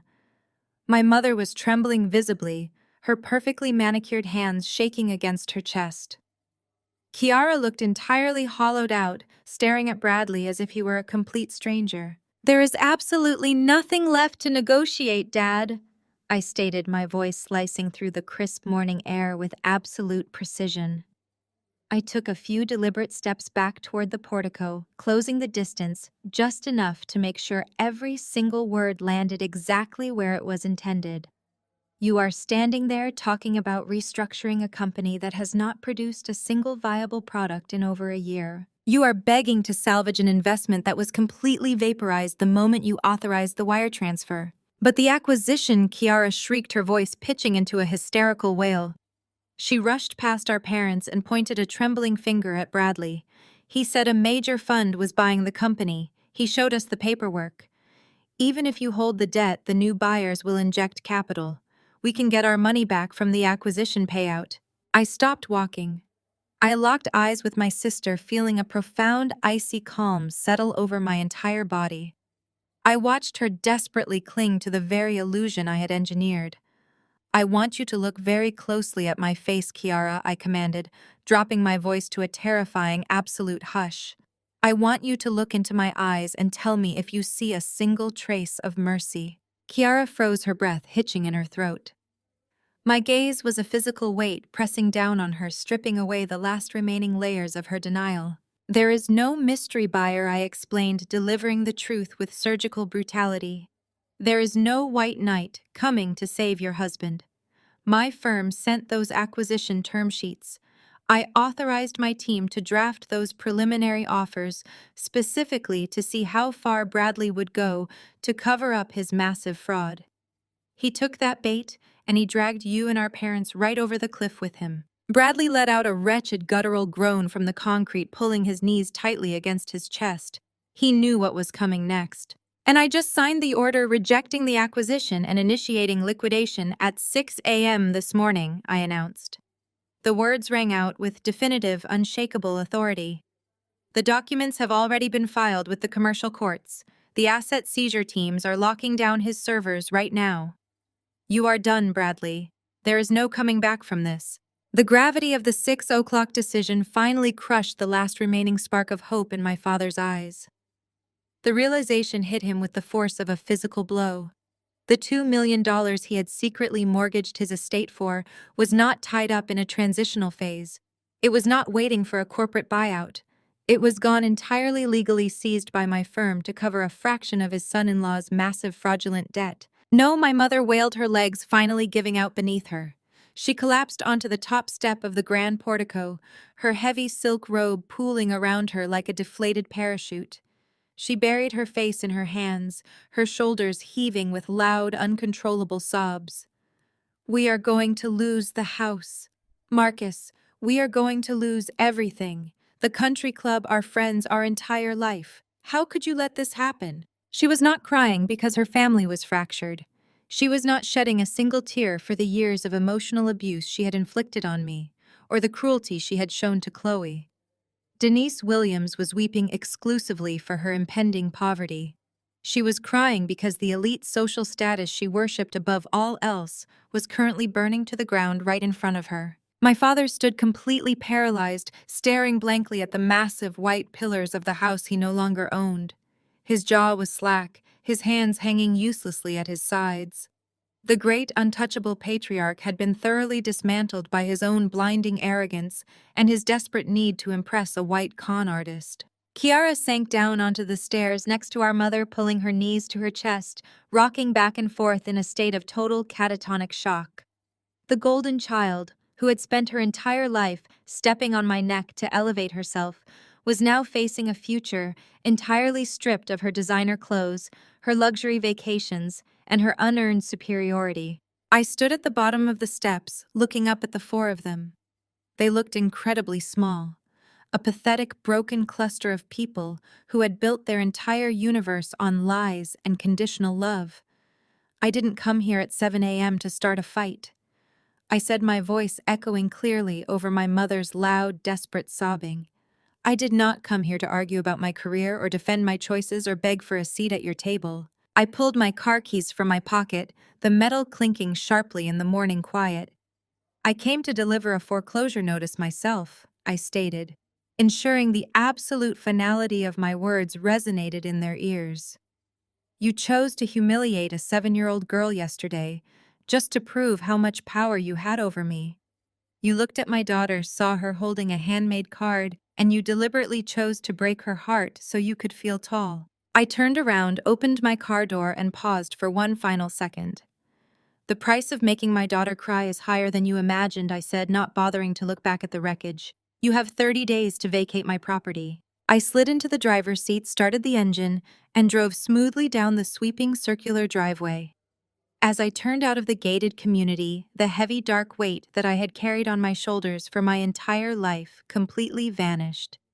I drove toward the city, toward the beautiful, bright morning, eager to get back to my own home, eager to make a massive stack of pancakes, and incredibly eager to give my perfect daughter the absolute best Easter Sunday of her entire life. The heavy mahogany front door of the estate clicked shut in my memory.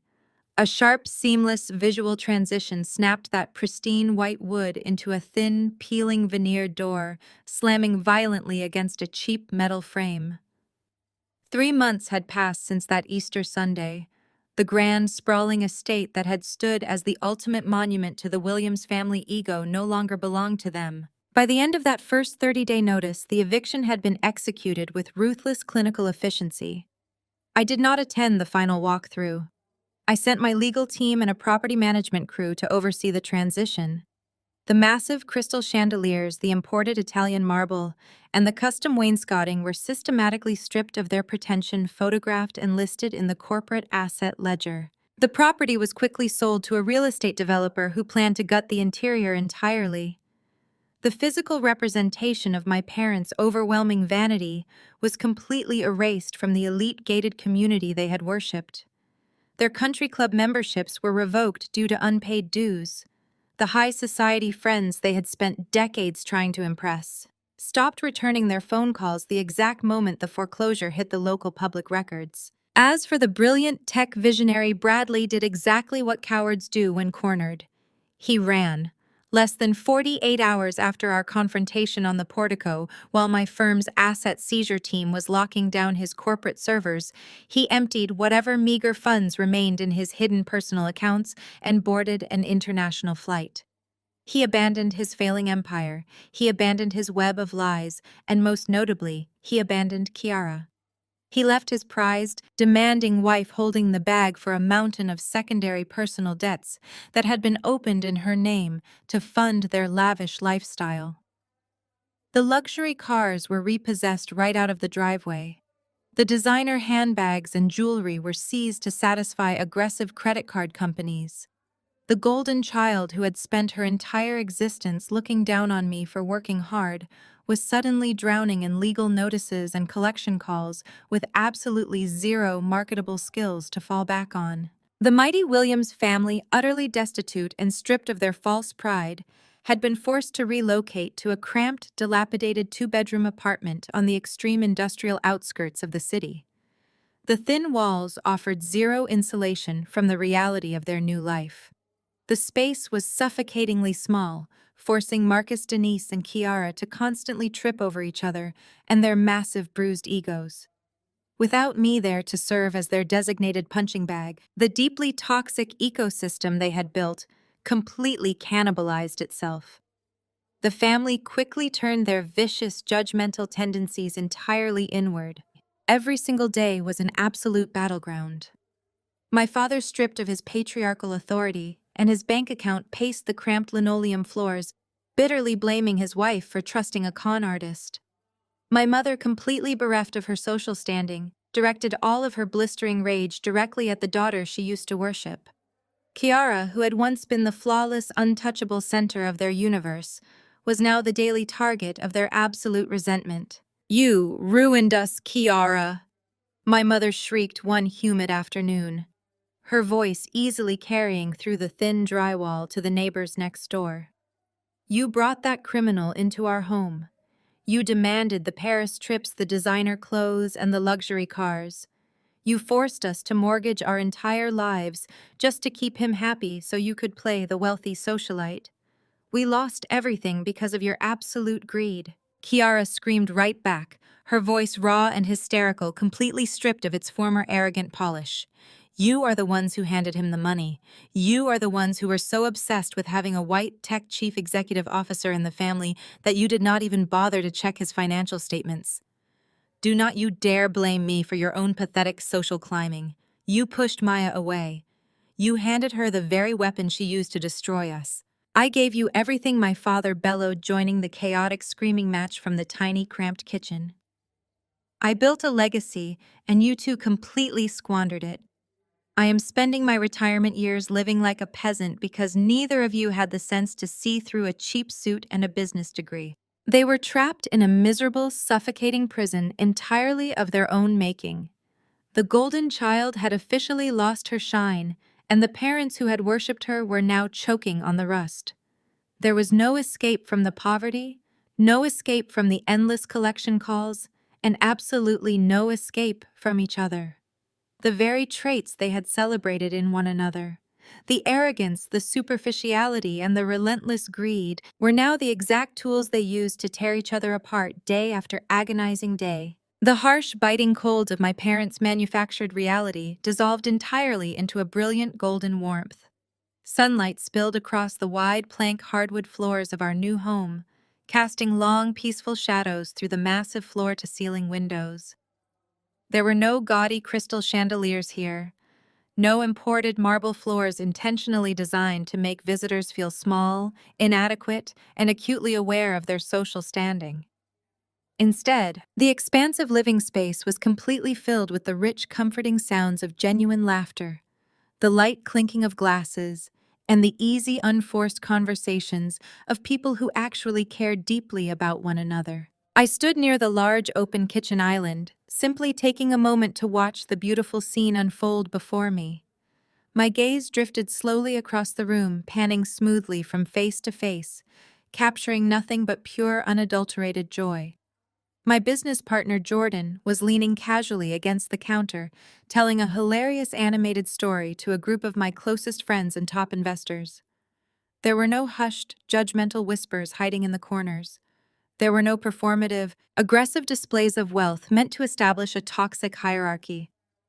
The people filling my sunlit living room were my chosen family.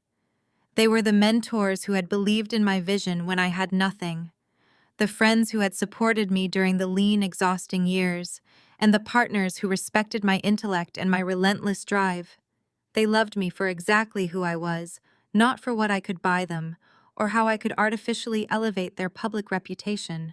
In the very center of the room, sitting comfortably on a plush, woven area rug, was the absolute center of my universe.